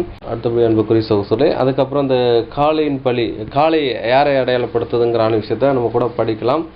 எண்ணாகமம் 7ஆம் அதிகாரம் 3 முதல் 9 வசனங்களை நம்ம படிக்க போகிறோம். ஏன்னா அந்த காளைகள் வந்துக்கிட்டு என்ன பண்ணுறோம் பார்த்தீங்கன்னா அந்த ஆசாரிப்பு கூடாரத்தை வேலை செய்கிறதுகளுக்கு அது இணைச்சது பயன்படுத்தப்பட்டது அதுக்கான விஷயம் சொல்லப்படுதுன்னு பார்க்கும். வாசிக்கலாம். லேவியராகமம் அதிகாரம் 7 வசனங்கள் 3 முதல் 9 முடிய. தங்கள் காணிக்கையாக 6 கூண்டு வண்டில்களையும் 12 மாடுகளையும் 2 பிரபுக்களுக்கு ஒவ்வொரு வண்டிலும் ஒவ்வொரு பிரபுவுக்கு ஒவ்வொரு மாடுமாக கர்த்தருக்கு செலுத்த வாசஸ்தலத்திற்கு முன்பாக கொண்டு வந்தார்கள். அப்பொழுது கர்த்தர் மோசேயை நோக்கி, நீ அவர்களிடத்தில் ஆசாரிப்பு கூடாரத்தின் ஊழியத்திற்காக அவைகளை வாங்கி லேவியருக்கு அவரவர் வேணிக்கத்தக்கவைகளாக பங்கிட்டுக் கொடு என்றார். அப்பொழுது மோசே அந்த வண்டில்களையும் மாடுகளையும் வாங்கி லேவியருக்கு கொடுத்தான். 2 வண்டில்களையும் 4 மாடுகளையும் கெர்சோன் புத்திரருக்கு அவர்கள் வேணிக்கத்தக்க பங்காக கொடுத்தான். 4 வண்டில்களையும் 8 மாடுகளையும் மெராரியின் புத்திரருக்கு ஆசாரியனாகிய ஆரோரின் குமாரர் இத்தமாருடைய கையின் கீழிருக்கிற அவர்களுடைய வேணிக்கத்தக்க பங்காக கொடுத்தான். கோகாத்தின் புத்திரருக்கோ ஒன்றும் கொடுக்கவில்லை. தோள்மேல் சுமப்பதே அவர்களுக்குரிய பரிசுத்த ஸ்தலத்தின் வேலையாய் இருந்தது. போதும் பார்க்கும். இந்த காளைகள் எதுக்கு பயன்படுத்துதுன்னு பார்த்தீங்கன்னா இங்கே வந்துட்டு பலி செலுத்துறதுக்கு அந்த விறகுகளை பொறுக்கி வண்டிகளை கொண்டு வர்றதுக்கு பயன்படுத்துறது அந்த காளைகள் பார்க்கும். அதான் சொல்கிறது தங்களுடைய காணிக்கைகளை அப்படின்னு சொல்லப்பட்டிருக்கு. தங்களுடைய காணிக்கைகளை 6 கூண்டில் வண்டிகளையும் 12 மாடுகளையும் 2 பிரபுக்களுக்கும் ஒவ்வொரு வண்டிகளும் ஒவ்வொரு பிரபுக்களுக்கும் ஒவ்வொரு மாடுகளாக கர்த்தர் செலுத்த வாசஸ்தலத்துக்கு முன்பாக கொண்டு வந்தார்கள். அப்போ 12 மாடுகள்னு பார்க்க அந்த 12 மாடுகள் தான் பார்த்தீங்கன்னா அந்த விறகுகளை பொறுக்கி கொண்டு வந்து நினச்சிடாதுன்னா அந்த கொடுக்குற வேலையை பண்ணிச்சுன்னு பார்க்கும். இந்த 12 மாடுகள் எதை அடையாளப்படுத்துன்னா அப்போ இயேசு கிறிஸ்துவனுடைய ஊழியம் செஞ்ச ஊழியர் அந்த சீஷர்களை அடையாளப்படுத்துன்னு பார்க்கும். காளைங்கிறத எதை அடையாளப்படுத்துன்னா வந்துட்டு இயேசு கிறிஸ்து வந்துட்டு ஊழியம் செய்யும் பூச்சில் தேர்ந்தெடுத்துறார். என்ன பண்ணுறாரு பார்த்தீங்கன்னா அந்த தேவனுடைய வேலை செய்கிறதுக்கு அவர் தேர்ந்தெடுக்க 12 சீஷர்களை அவர் தேர்ந்தெடுக்கிறான்னு பார்க்கும். காளைங்கிறது என்னென்னா அவர் அந்த கீழ்ப்படிதலை அதை அடையாளப்படுத்துன்னு பார்க்கும். மாடு தன் எஜமானையும் கழுதை அவருடைய முன்னணி அறியுங்கிறான விஷயம் சொல்கிறாரு. இஸ்ரேலோ என்ன பண்ணுறா பார்த்தீங்கன்னா என் ஜனமோ என்னை அறியாமல் இருக்காங்க அப்படிங்கிறான விஷயம் சொல்லப்படுதுன்னு பார்க்கும். அப்போ அந்த மாடுங்கிறான விஷயம் என்னென்னா அந்த காளைங்கிறது என்னென்னா பார்த்தீங்கன்னா நம்ம ஆண்டவராகிய இயேசு கிறிஸ்து அடையாளப்படுத்துது. அந்த காளை என்ன பண்ணுறதுன்னா அந்த விறகுகளை புறக்கிட்டு அந்த பலிபீடத்தில் பலிமிருகம் எரிக்கும் போச்சில் இதுக்கு அந்த உறுதுணையாக இருக்குன்னு பார்க்கும். அதே மாதிரி பார்த்தீங்கன்னா இங்கே நம்ம ஆண்டவராகிய இயேசு கிறிஸ்து அவர் தான் பலி மிருகன்னு பார்க்கும். அவர் அந்த ஆட்டுக்குட்டியும் பார்க்கும். ஆனால் பார்த்தீங்கன்னா அவர் ஒரு ஆட்டுக்குட்டியாகவும் இருக்கிறார், ஒரு காளையாக இருக்கிறான்னு பார்க்கும். அந்த காளை எப்படி அந்த விறகுகளை சுமந்து கொண்டு வந்துச்சோ அதே மாதிரி நம்ம ஆண்டவராகிய இயேசு கிறிஸ்து சிலுவை மரத்தை தூளியில் வைத்து என்ன பண்ணுறா பார்த்தீங்கன்னா அந்த கொல்கத்தா மலையில் வரை கொண்டு போய் அந்த சிலுவையிலே மரணிக்கான்னு பார்க்கும். மரணம் அவருக்கு கொடுக்கப்பட்டதுன்னு பார்க்கும். அப்போ அந்த காளைகள் என்ன கொண்டு வந்திருக்கு பார்த்தீங்கன்னா விறகுகளை கொண்டு வந்திருக்கு. அதே அந்த விறகுனால காளை அப்படின்னு பார்க்கும். ஆசாரி கூடாரத்தில் காளைகள் நினைச்சது அதில் பலி செலுத்துறது விடாமல் இருக்குன்னு பார்க்கும். அப்போ அந்த காளையின் பலி எதை அடையாளப்படுத்தினா நம்ம ஆண்டவராகிய இயேசு கிறிஸ்துவனுடைய பலிக்கு ஒப்பாக இருக்கிறது அங்கிறான விஷயத்தை அங்கே சொல்லப்படுதுன்னு பார்க்கும். அடுத்தபடியாக அன்புக்குரிய சகோதரர்களே ஏதாவது ஒரு விஷயம் பார்க்கும் வாசிக்கலாம். புதிய ஏற்பாட்டில் இந்த பலிகளை குறித்து நம்மளுக்கு புதிய ஏற்பாட்டில் அப்போஸ்தலன் பவுல் ஒரு மேற்கோள் காட்டி சொல்கிறான்னு பார்க்கும். இந்த பலிகளை குறித்து என்ன சொல்லப்பட்டிருக்கிற விஷயம் சொல்லப்படுதுன்னு பார்க்கும். வாசிக்கலாம். ரோமர் 15:4. ரோமர் அதிகாரம் 15 வசனம் 4. தீப வசனத்தினால் உண்டாகும் பொறுமையினாலும் ஆறுதலினாலும் நாம் நம்பிக்கையுள்ளவர்களாய் இருக்கும்படிக்கு முன்பு எழுதியிருக்கிறவைகள் எல்லாம் நமக்கு போதனையாக எழுதியிருக்கிறது. போதும் பார்க்கும். அப்போ முன்பு எழுதியிருக்கலாம் நம்மளுக்கு ஒரு போதனையாகவும் ஒரு எச்சரிப்பாகவும் இருக்குதுங்கிறான விஷயத்த சொல்லப்படும் பார்க்கும். அப்போ அந்த பலிகள் குறித்து என்ன சொல்லப்பட்டிருக்கும் பார்த்தீங்கன்னா அது வேத வசனத்தினால் உண்டாகும் பொறுமையினாலும் ஆறுதலினாலும் நாம் நம்பிக்கையுள்ளவராக இருக்கும்படி முன்பு எழுதியிருக்கலாம் நமக்கு போதனையாக எழுதப்பட்டிருக்கின்றது. அப்போ இதுலேருந்து என்ன போதனைங்கிறான விஷயத்த நம்ம பார்க்க போகிறோம். அந்த பலியில் அந்த காணிக்கைகள் யாரை அடையாளப்படுத்துதுங்கிறான விஷயத்த நம்ம பார்க்க போகிறோம்னு பார்க்கும்.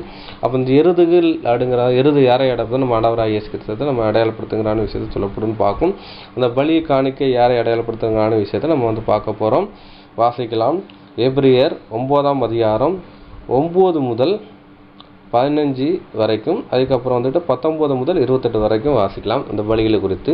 எபிரியர் அதிகாரம் 9 வசனங்கள் 9 முதல் 15 முடிய மற்றும் 19 முதல் 28 முடிய. அந்த கூடாரம் இக்காலத்திற்கு உதவுகிற ஒப்பனையாயிருக்கிறது. அதற்கேற்றபடியே செலுத்தப்பட்டு வருகிற காணிக்கைகளும் பலிகளும் ஆராதனை செய்கிறவனுடைய மனசாட்சியை பூரணப்படுத்தக்கூடாதவைகளாம். 10 இவைகள் சீர்திருத்துதல் உண்டாகும் காலம் வரைக்கும் நடந்தேறும்படி கட்டளையிடப்பட்ட போஜன பானங்களும் பலவித ஸ்நானங்களும் சரீரத்திற்கேற்ற சடங்குகளைமே அல்லாமல் வேறல்ல. 11 கிறிஸ்துவானவர் வரப்போகிற நன்மைகளுக்குரிய பிரதான ஆசாரியராய் வெளிப்பட்டு கையினால் செய்யப்பட்டதாகிய இந்த சிருஷ்டி சம்பந்தமான கூடாரத்தின் வழியாக அல்ல, பெரிதும் உத்தமமான கூடாரத்தின் வழியாகவும். அப்போ பார்த்தீங்கன்னா சொல்றாரு, அந்த கூடாரம் அக்காலத்திற்கு உதவுகிற ஒப்பனையா இருக்கிறதுன்ட்டு. அப்போ முன்பு எழுதிருக்கலாம் போதனை எச்சரிக்கையா இருக்குதுன்னு சொல்லப்படுதுன்னு பார்க்கும். அதான் இங்கே சொல்லப்படுது. அந்த கூடாரம் அக்காலத்தை உதவுகிற ஒப்பனையா இருக்கிறது. அதற்கு ஏற்றபடி செலுத்தப்பட்டு வருகிற காணிக்கையும் பலிகளும் ஆராதனை செய்கிறவர்களுக்கு மனசாட்சியை பூர்ணப்படுத்தது கூடாதவிலாம்.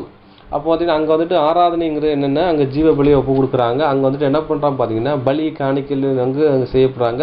ரத்தம் சிந்தப்பட்டுக்கிட்டே இருக்குது. ஏன் ரத்தம் சிந்தப்படுதுங்கிறான ஒரு அறிவு அவங்கள்ட்ட இல்லைன்னு பார்க்கும். அவன் பார்த்தீங்கன்னா அதான் சொல்லப்படுது, மனசாட்சி சுத்தம் இல்லைன்னு பார்க்கும். பலி காணிக்கைகளும் அப்போ செய்யும் பட்சத்தில் பார்த்தீங்கன்னா அந்த விஷயம் பண்ண பட்சத்தில் பாவத்துக்காக தான் அந்த பலிகள் செலுத்தப்படுது. ஏன் செலுத்தப்படுது? நாம் செய்த பாவத்துக்காக ஏன் இந்த ஆடு அடிக்கப்படுது, மாடு அடிக்கப்படுதுன்னு சொல்லி எந்த உணர்வு இல்லைன்னு பார்க்கும். அப்போ என்ன செய்தாங்கன்னா, பாவம் செஞ்சுட்டாங்கன்னா அந்த உணர்வு அந்த பாவம் செய்த உணர்வு அவங்களுக்கு அச்சு போய் பாவம் செஞ்சுட்டாங்கன்னா பாவத்துக்கு பரிகாரமாக ஆடையோ மாடையோ போய் பலி செலுத்தலாம், அதை நிவர்த்தி பண்ணலாங்கிறதான என்னதான் இருந்தது வழி அவங்களுக்கு மனசாட்சியில் அது குத்தப்படலைங்கிற விஷயம் சொல்லப்படுது பார்க்கும். இவைகள் சீர்திருத்தல் உண்டாகும் காலம் வரைக்கும் நடந்தேறும்படிக்கு கட்டளையிடப்பட்ட போஜன பானங்களும் பலவிதமான சாணங்களும் சரீரத்துக்கு ஏற்ற சடங்கு எல்லாம் வேறல்ல. அப்போ அங்கே மேற்கொள் காட்டின அந்த விஷயம் பார்த்தீங்கன்னா அது என்ன ஒரு சடங்காச்சாரமாக தான் அங்கே இருந்துச்சுன்னு பார்க்கும். அது என்ன செய்யாது, இதெல்லாம் சீர்திருத்தல் உண்டாகும் காலம் வரைக்கும் நடந்தேறும்படிக்கு. அப்போ காலம் நிறைவேறினதுக்கப்புறம் சிறிய இடத்துல பிறந்தவரும் நியாயப்பிரமாணம் உட்பட்டவராக இயேசு கிறிஸ்து வர்றான்னு பார்க்கும். அப்போ அங்கே நடந்த அந்த பாவத்துக்கு பரிகாரம் நடந்த எல்லாமே ஒரு நிழலாக தான் இருந்துச்சு. நிஜமாக இங்கே ஒருத்தர் அந்த பலியை செய்து முடிக்கான்னு பார்க்கும். எப்படி ஒரு ஆரோன் எப்படி அந்த பலியை முன்னெடுத்து செய்கிறாரோ அதே மாதிரி இங்கே ஆரோனுடைய சார்பாக நம்ம ஆண்டவராகிய இயேசு கிறிஸ்து அந்த பலியை செய்து முடிக்கிறாருங்கிற விஷயம் சொல்லப்படுதுன்னு பார்க்கும். அப்போ ஆரோன் அந்த ஊழியங்களில் ஊழியம் செய்கிறாரு, அதனுடைய குமாரர்களும் ஊழியம் செய்கிறான்னு பார்க்கும். இங்கேயும் பார்த்தீங்கன்னா ஆண்டவராகிய இயேசு கிறிஸ்து அப்போ ஊழியம் செய்கிறாரு. அதை அவருடைய குமாரன் யாருன்னா சீஷர்கள். அப்போ அவங்களும் என்ன செய்கிறாங்க பார்த்தீங்கன்னா ஊழியம் செய்கிறான்னு பார்க்கும். சீஷர்கள் அழைக்கும் போச்ச கூட பேர் சொல்லி தான் அழைக்கிறாரு. யோனாவின் குமாரனாகிய சீமோனின்னு இருக்காரு. ஆக்சுவலி பார்த்தீங்கன்னா அவர் சீமோன் பேதுரு ஆண்டவராகிய இயேசு கிறிஸ்துவுக்கு ஒரு மூத்தவர் தான், ஆனால் பேர் சொல்லி அழைக்கிறாருன்னு பார்க்கும். ஏன்னா அவர் ஒரு பிள்ளை ஸ்தானத்தில் தான் அங்கே இருக்காங்கன்னு பார்க்கும். சொல்கிறாரு, இவைகளை சீர்திருத்தம் உண்டாகும் காலம் வரைக்கும் நடந்தேறும்படிக்கு கட்டளையிடப்பட்ட போஜன பானங்கள் போஜன பலிகள் நடந்துச்சு, அதுவும் சரி. பலவித ஸ்நானங்களும் சரீரத்துக்கு ஏற்றி சடங்கெல்லாம் வேறு இல்லை. ஸ்நானங்கள்ங்கிற அளவு செஞ்சேன்னா அது என்ன பண்ணுறாங்கன்னா அவங்க குளிச்சுட்டு அந்த என்ன பண்ணுறா பார்த்தீங்கன்னா அந்த ஆசாரிப்பூடார் அந்த விஷயங்கள் பண்ணுறாங்க. சரீரத்தில் அந்த வஸ்திரங்களை குறித்து சொல்லப்படுறது பார்க்கும். இன்னொன்று பார்த்தா ஆர்டர் ஸ்நானம்னா ஆர்டர் விஷயத்தை சொல்லப்படுறது பார்க்கும். இந்த மாதிரி இருக்குன்னு பார்க்கும். அது என்ன பண்ணுறது பார்த்தீங்கன்னா, கிறிஸ்துவானவர் வரப்போகிற தனது நன்மைகளுக்குரிய பிரதான ஆசிரியராக இருந்து வெளிப்பட்டு கையினால் செய்யப்படாதாகிய இந்த சிருஷ்டி சம்பந்தமான கூடாரத்தை இந்த சிருஷ்டி சம்பந்தமான கூடாரத்து வழியாக அல்ல, பெரிதும் உத்தமமான கூடாரத்து வழியாகவும் அப்படிங்கிற விஷயம் சொல்லப்படுதுன்னு பார்க்கும்.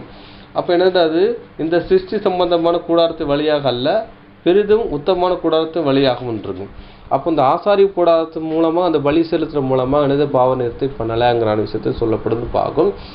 நம்ம படித்த இந்த லேவியாகமம் 16ஆம் அதிகாரம் படித்த அந்த ப்ராசஸ் வந்து பார்த்திங்கன்னா, அந்த காளை பலி, இந்த வெள்ளாடு, இந்த போக்காடு, இந்த விஷயம் பார்த்திங்கன்னா வருஷத்துக்கு ஒரு தடவை என்ன செய்கிறாங்க, வருஷம் இந்த விஷயம், இந்த ப்ராசஸ் நடந்துக்கிட்டே இருக்குன்னு பார்க்கும். அதெல்லாம் எதுக்கு நிலாட்டமாக இருக்குன்னு பார்த்தீங்கன்னா, இங்கே நம்ம ஆண்டவராக இயேசு கிறிஸ்துனுடைய அந்த ரேன்சம் ஈடுபலிக்கு நிலாட்டமாக இருக்குங்கிற விஷயம் சொல்லப்படுதுன்னு பார்க்கும். தொடர்ந்து படிக்கலாம். நாட்டுக்கடா, இளங்காளை இவைகளுடைய இரத்தத்தினாலே அல்ல, தம்முடைய சொந்த இரத்தத்தினாலும் ஒரே தரம் மகா பரிசுத்த ஸ்தலத்திலே பிரவேசித்து நித்திய மீட்பை உண்டு பண்ணினார். 13 அது எப்படி எனில், காளை, வெள்ளாட்டுக்கடா இவைகளின் இரத்தமும் தீட்டுப்பட்டவர்கள் மேல் தெளிக்கப்பட்ட கடாரியின் சாம்பலும் சரீர சுத்தி உண்டாகும்படி பரிசுத்தப்படுத்துமானால், 14 நித்திய ஆவியினாலே தம்மை தாமே பழுதற்ற வழியாக தேவனுக்கு ஒப்பு கொடுத்த கிறிஸ்துவனுடைய இரத்தம் ஜீவனுள்ள தேவனுக்கு ஊழியம் செய்வதற்கு உங்கள் மனசாட்சியை செத்த கிரியைகளற சுத்திகரிப்பது எவ்வளவு நிச்சயம். 15 பார்க்கும். அப்போ பார்த்தீங்கன்னா அது சொல்கிறாரு, அந்தபடி என்னவென்றால், காளை, வெள்ளாட்டுக்கடா இவளை ரத்தம் தீட்டுப்பட்டவர் மேல் தெளிக்கப்பட்ட கிடாரியின் சாம்பலும் சரீர சுத்திகரிக்க உண்டாகும்படி பரிசுத்தப்படுத்துமானால் அப்படிங்கிற விஷயம் சொல்லப்படுதுன்னு பார்க்கும். நம்ம வந்து லேவியாகமும் 16ஆம் அதிகாரத்தில் நம்ம என்ன படித்தோம்னு பார்த்தீங்கன்னா, அங்கே ஒரு காளை அடிக்கப்பட்டது, ஒரு வெள்ளாடு அடிக்கப்பட்டது. அந்த ரத்தம் என்ன செய்யறது பார்த்தீங்கன்னா, அவங்கள பாவி நிவர்த்தி பலியாக அங்கே ஒன்று செஞ்சாங்கன்னு பார்க்கும். அதெல்லாம் என்னதுன்னா ஒரு ப்ராசஸ், ஒரு முறைமை தான் ஒழிய அந்த வந்து பாவம் வந்து அவங்களுக்கு மன்னிக்கப்படலை. அந்த பாவம் நினைச்சது மூடப்பட்டதுன்னு பார்க்கும், பொறுத்து கொள்ளப்பட்டதுன்னு பார்க்கும். ஆனால் இயேசு கிறிஸ்துனுடைய பாடுகள் வந்துக்கிட்டு என்ன பண்ணுற பார்த்தீங்கன்னா, அதான் நிவர்த்தி பண்ணுற விஷயமே அடுத்து பார்க்கும். அந்த காளை, வெள்ளாட்டு, அந்த ரத்தம் எதை அடையாளப்படுத்துன்னா, நம்ம ஆண்டவராக இயேசு கிறிஸ்துவை தான் அந்த அடையாளப்படுத்துகிற விதமாக இருக்குது அப்படிங்கிற விஷயம் சொல்லப்படுது பார்க்கும். அதனால தான் சொல்கிறாரு, நித்திய ஆவினாலே தம்மை தாமே பழுதச்ச பலியாக தேவனுக்கு ஒப்பு கொடுத்த கிறிஸ்துடைய ரத்தம் ஜீவனுள்ள தேவனுக்கு ஊழியம் செய்வதற்கு உங்கள் மனசாட்சியை செத்த கிரியைக்கு சுத்திகரிப்பு எவ்வளவு நிச்சயமே இருக்கு. அப்போ என்ன பண்ணுறா பார்த்தீங்கன்னா, நித்திய ஆவினாலே தம்மை தாமே பழுதச்ச பலியாக தேவனுக்கு ஒப்பு கொடுத்து இருக்கு. அப்போ அந்த பலி ஒப்பு கொடுத்தனால கிறிஸ்துவின் ரத்தம் ஜீவனுள்ள தேவனுக்கு ஊழியம் செய்வதற்கு. அப்போ வந்துட்டு பார்த்தீங்கன்னா, அங்கே ஏன் வந்துக்கிட்டு அந்த காளையும் இந்த வெள்ளாட்டுக்கடாவும் அடிக்கப்பட்டுச்சுன்னா, அங்கே வந்துட்டு ஆசாரியனுடைய குமாரன், ஆரோனுடைய குமாரன், அதான் ஆசாரியனாகி ஆரோனுடைய குமாரன் வந்துட்டாங்க. என்ன பண்ணுறாங்கன்னா, தீட்டுப்பட்டு அங்கே வந்து சாகர கண்டிஷனில் பெறாமல் பார்க்கும். அதனால் அவங்க சாகாதபடிக்கு தான் அந்த என்னது இந்த காளையும் வெள்ளாட்டுக்கடா ரத்தம் அவங்க தெளிக்கப்படுச்சுன்னு பார்க்கும். அவங்க ஊழியம் செய்கிறதுக்கு அது தடையாக இருந்துச்சுன்னு பார்க்கும். ஏன்னா அவங்க ஊழியம் செய்கிறது எது தடையாருன்னா, அவங்க பாவம் தடையாக இருந்துச்சு. அதனால் இந்த 2 மிருகம் அடைக்கப்பட்டு அந்த ரத்தம் தெளிக்கப்படுதுன்னு பார்க்கும். அதே மாதிரி நம்மளும் ஊழியம் செய்கிறதுக்கு எது தடையாக இருக்குன்னா, பாவம் ஒன்று தடையாக இருக்குது. அந்த பாவம் என்ன செய்யறாரு, இயேசு கிறிஸ்து ரத்தத்தை தெளித்து நம்மளை என்ன செய்யறாரு, ஒரு பரிசுத்தம் செய்கிறான்னு பார்க்க. அதான் என்ன செய்யறாரு, கிறிஸ்துவின் ரத்தம் ஜீவனுள்ள தேவனுக்கு ஊழியம் செய்வதற்கு உங்கள் மனசாட்சியை செத்த கிரியலுக்கு சுத்திகரிப்பு எவ்வளோ நிச்சயமே என்று. அப்போ பாவம் செஞ்சுட்டான்னா முதல்ல எது குத்தப்படணும்னா, நம்ம இதயத்தில் குத்தப்படணும். நம்ம செய்கிறது பாவங்கிறான ஒரு குத்தப்படன்னு பார்க்கணும். ஆனால் அங்கே உள்ளவங்களுக்கு பழைய ஏற்பாடில் அந்த ஜனங்க குத்தப்படல்னு பார்க்கணும். அப்போ நம்ம வந்து அந்த குத்தப்பட்டு அதை வந்து சரி செஞ்சுட்டானாலே என்ன பண்ணுறோம் பார்த்தீங்கன்னா, அதை வந்து நிவர்த்தி பண்ணணும்னு பார்க்கும். அப்போ வந்து நம்ம பாவம் செய்ய முச்சில் நம்ம இது குத்தப்பட முச்சு நம்ம கண்களுக்கு முன்பாக எது நிற்குன்னு பார்த்தீங்கன்னா, இயேசுனுடைய அவருடைய பாடுகளை தான் நம்மளுக்கு கண்களுக்கு முன்பாக வரணும்னு பார்க்கும். அப்போ வந்துட்டு நம்ம தொடர்ந்து பாவம் செய்ய முச்சில் என்ன பண்ணுறோம் பார்த்தீங்கன்னா, இயேசு கிறிஸ்துவை மறுபடியும் சிலுவையில் ஏறுறோம், மறுபடியும் அவருடைய காலில் கீழே மிதிக்கிறதுக்கு சமமாக இருக்குன்னு பார்க்கணும். அப்போ வந்துட்டு நம்ம பாவம் செய்யும் போச்சில் அப்போ நமக்கு என்னதான் நம்ம கண்களுக்கு முன்னாடி வரணும்னா, இயேசு கிறிஸ்து அடிக்கப்பட்ட விதம் நம்மளுக்கு வந்துட்டு முன்னாடி வரணும். அப்போ வந்து மனசாட்சியில் குத்தப்படணும். அதுதான் நம்மளை நினைச்சது பாவ நிவர்த்தி பண்ணுற ஒரு விஷயமா இருக்குன்னு சொல்லப்படுதுன்னு பார்க்கும். தொடர்ந்து வாசிக்கலாம். ஆதலால் முதலாம் உடன்படிக்கையின் காலத்திலே நடந்த அக்கிரமங்களை நிவர்த்தி செய்யும் பொருட்டு அவர் மரணமடைந்து அழைக்கப்பட்டவர்கள் வாக்குத்தத்தம் பண்ணப்பட்ட நித்திய சுதந்திரத்தை அடைந்து கொள்வதற்காக புது உடன்படிக்கையின் மத்தியஸ்தராய் இருக்கிறார். 19 எப்படியெனில், மோசே நியாயப்பிரமாணத்தின்படி சகல ஜனங்களும் எல்லா கட்டளைகளுக்கும் சொன்ன பின்பு இளங்காளை, வெள்ளாட்டுக்கடா இவைகளின் இரத்தத்தை தண்ணீரோடும் சிவப்பான ஆட்டு மயிரோடும் ஈசோப்போடும் கூட எடுத்து புஸ்தகத்தின் மேலுள்ள ஜனங்கள் எல்லாரும் மேலும் தெளித்து, தேவன் உங்களுக்கு கட்டளையிட்ட உடன்படிக்கையின் இரத்தம் இதுவே என்று சொன்னான். போதும் பார்க்கும். அப்போ பார்த்தீங்கன்னா அன்புக்குரிய சூழலை இங்கே சொல்றாரு 15ஆம் வசனத்துல, ஆகையால் முதலாம் உடன்படிக்கையின் காலத்திலே நடந்த அக்கிரமத்தை நிவர்த்தி செய்யும் பொருட்டாக அவர் மரணம் அடைந்து அழைக்கப்பட்டவர்களுக்கு வாக்குத்தத்தம் பண்ணப்பட்ட நித்திய சுதந்திரம் அடைவதற்காக புதிய உடன்படிக்கை மத்தியஸ்தரானார்.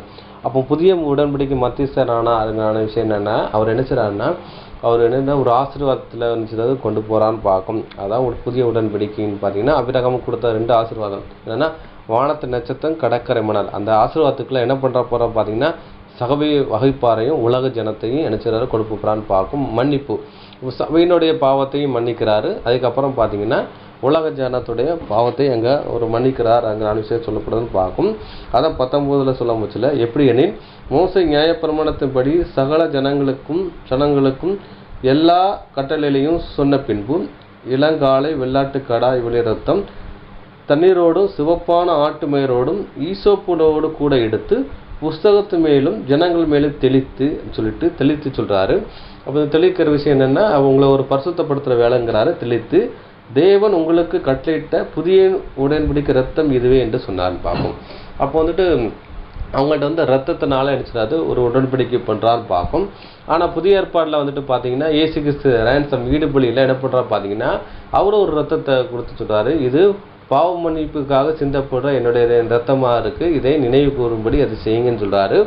இது எப்போ நினைவு கூற செய்யணும்னு சொல்றாங்கன்னா, நீங்கள் மரணம் அவர் என்னங்கிறது எப்பொழுதும் செய்யுங்க அப்படின்னா நம்மளுடைய மரணம் வரைக்கும் சமம். ஏன்னா அவர் வருகை வரைக்கும் இதை செய்யுங்க, அவர் வருகை வரைக்கும் செய்யுங்க, அவரை நினைவு கூறுங்கள் அதுங்கான விஷயத்தை அவர் சொல்றான்னு பார்க்கும். இது வருகை வரைக்கும் அவருடைய மரணத்தை தெரிவித்துக் கொள்றீங்க அவர் சொல்றான்னு பார்க்கும். தொடர்ந்து வாசிக்கலாம். இவ்விதமாக கூடாரத்தின் மேலும் ஆராதனைக்குரிய சகல பனிமுட்டுகளின் மேலும் இரத்தத்தை தெளித்தான். நியாய பிரமாணத்தின்படி கொஞ்சம் குறைய எல்லா இரத்தத்தினாலே சுத்திகரிக்கப்படும். இரத்தம் சிந்துதல் இல்லாமல் மன்னிப்பு உண்டாகாது. ஆதலால் பரலோகத்தில் உள்ளவைகளுக்கு சாயலானவைகள் இப்படிப்பட்ட பலிகளினாலே சுத்திகரிக்கப்பட வேண்டியதாயிருக்கிறது. பரலோகத்தில் உள்ளவைகளோ இவைகளிலும் விசேஷித்த பலிகளினாலே சுத்திகரிக்கப்பட வேண்டியதாமே.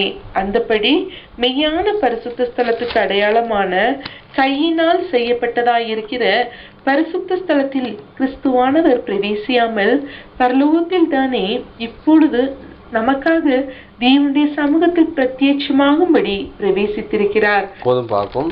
அப்ப என்ன சொல்றாரு பாத்தீங்கன்னா, இங்க சொல்றாரு, நியாயப்பிரமாணத்தின்படி கொஞ்சம் குறை எல்லா ரத்தத்தினாலே சுத்திகரிக்கப்பட்டு ரத்த சிந்தனாலே அல்லாமல் பாவ மன்னிப்பு உண்டாகாது. அப்போ வந்துட்டு அவங்களுக்கு என்ன தெரிவிக்கிறாருன்னு பார்த்தீங்கன்னா, ரத்த சிந்தனை இல்லாமல் பாவ மன்னிப்பு உண்டாகாதுங்கிறான ஒரு மெசேஜ் அவங்களுக்கு முன்னாடி அவர் பாஸ் பண்ணார் ஒழிய, அந்த வெள்ளாட்டுக்கடாவும் அந்த ரத்தம் வந்துட்டு அவங்க வந்துட்டு பாவ நிவர்த்தி பண்ணலான்னு பார்க்கும்.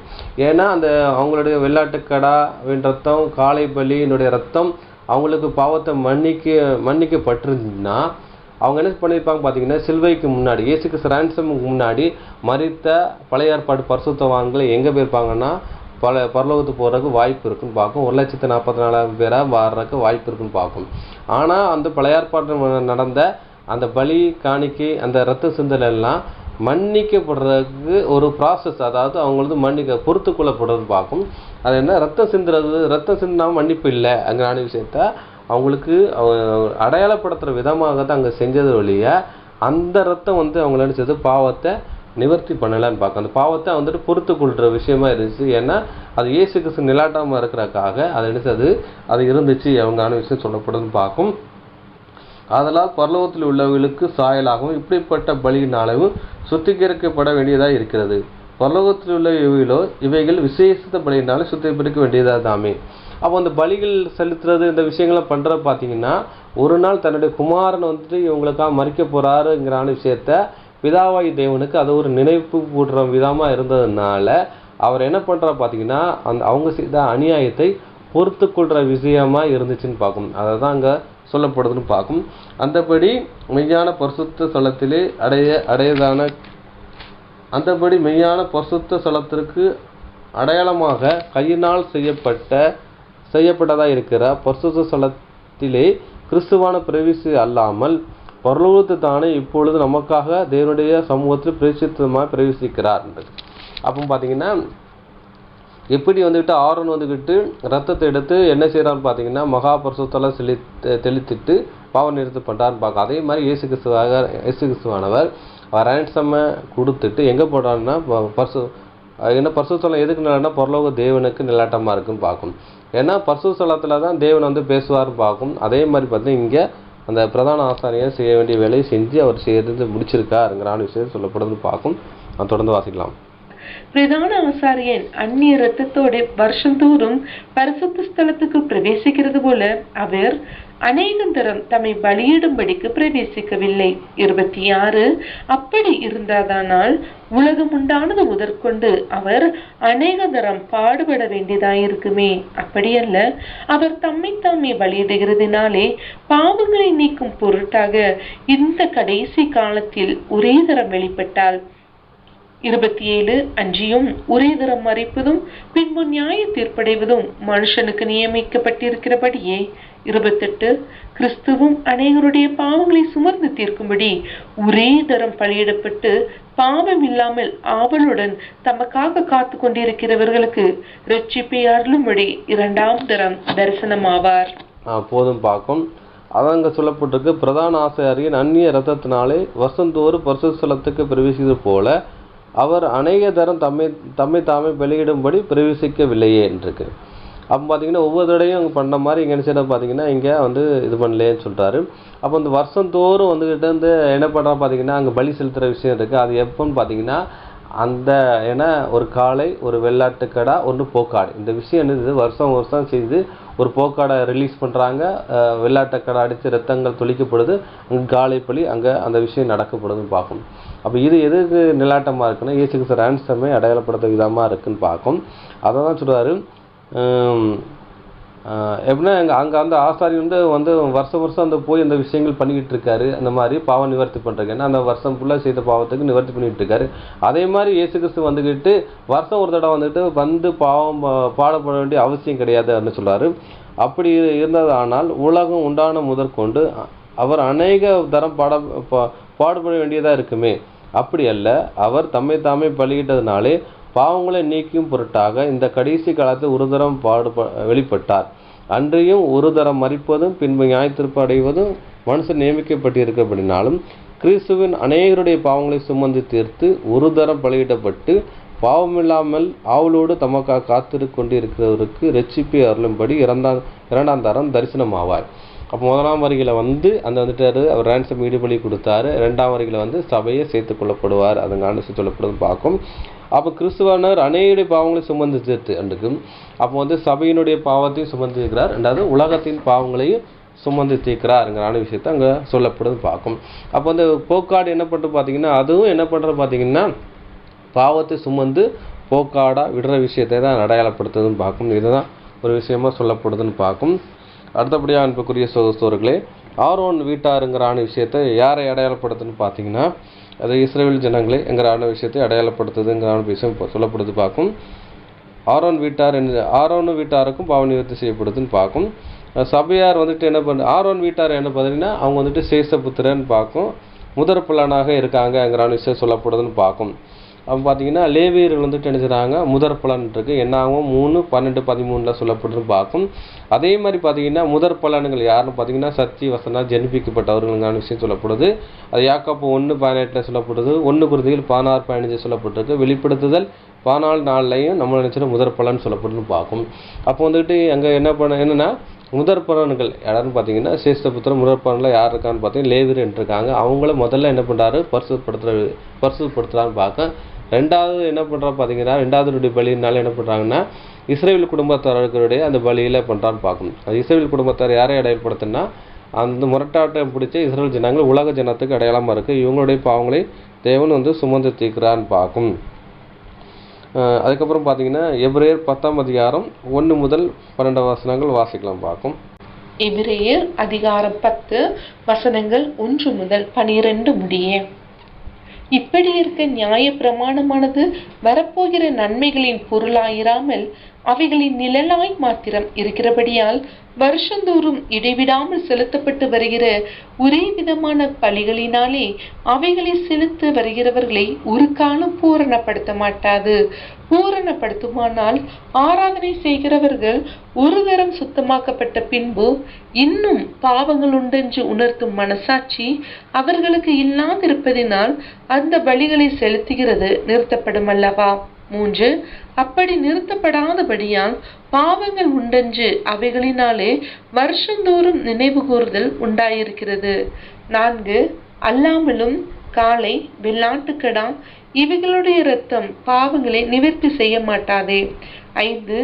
ஆகையார் அவர் உலகத்தில் பிரவேசிக்கும் போது பலியையும் காணிக்கையையும் நீர் விரும்பவில்லை, ஒரு சரீரத்தை எனக்கு ஆயத்தம் பண்ணினீர். 6.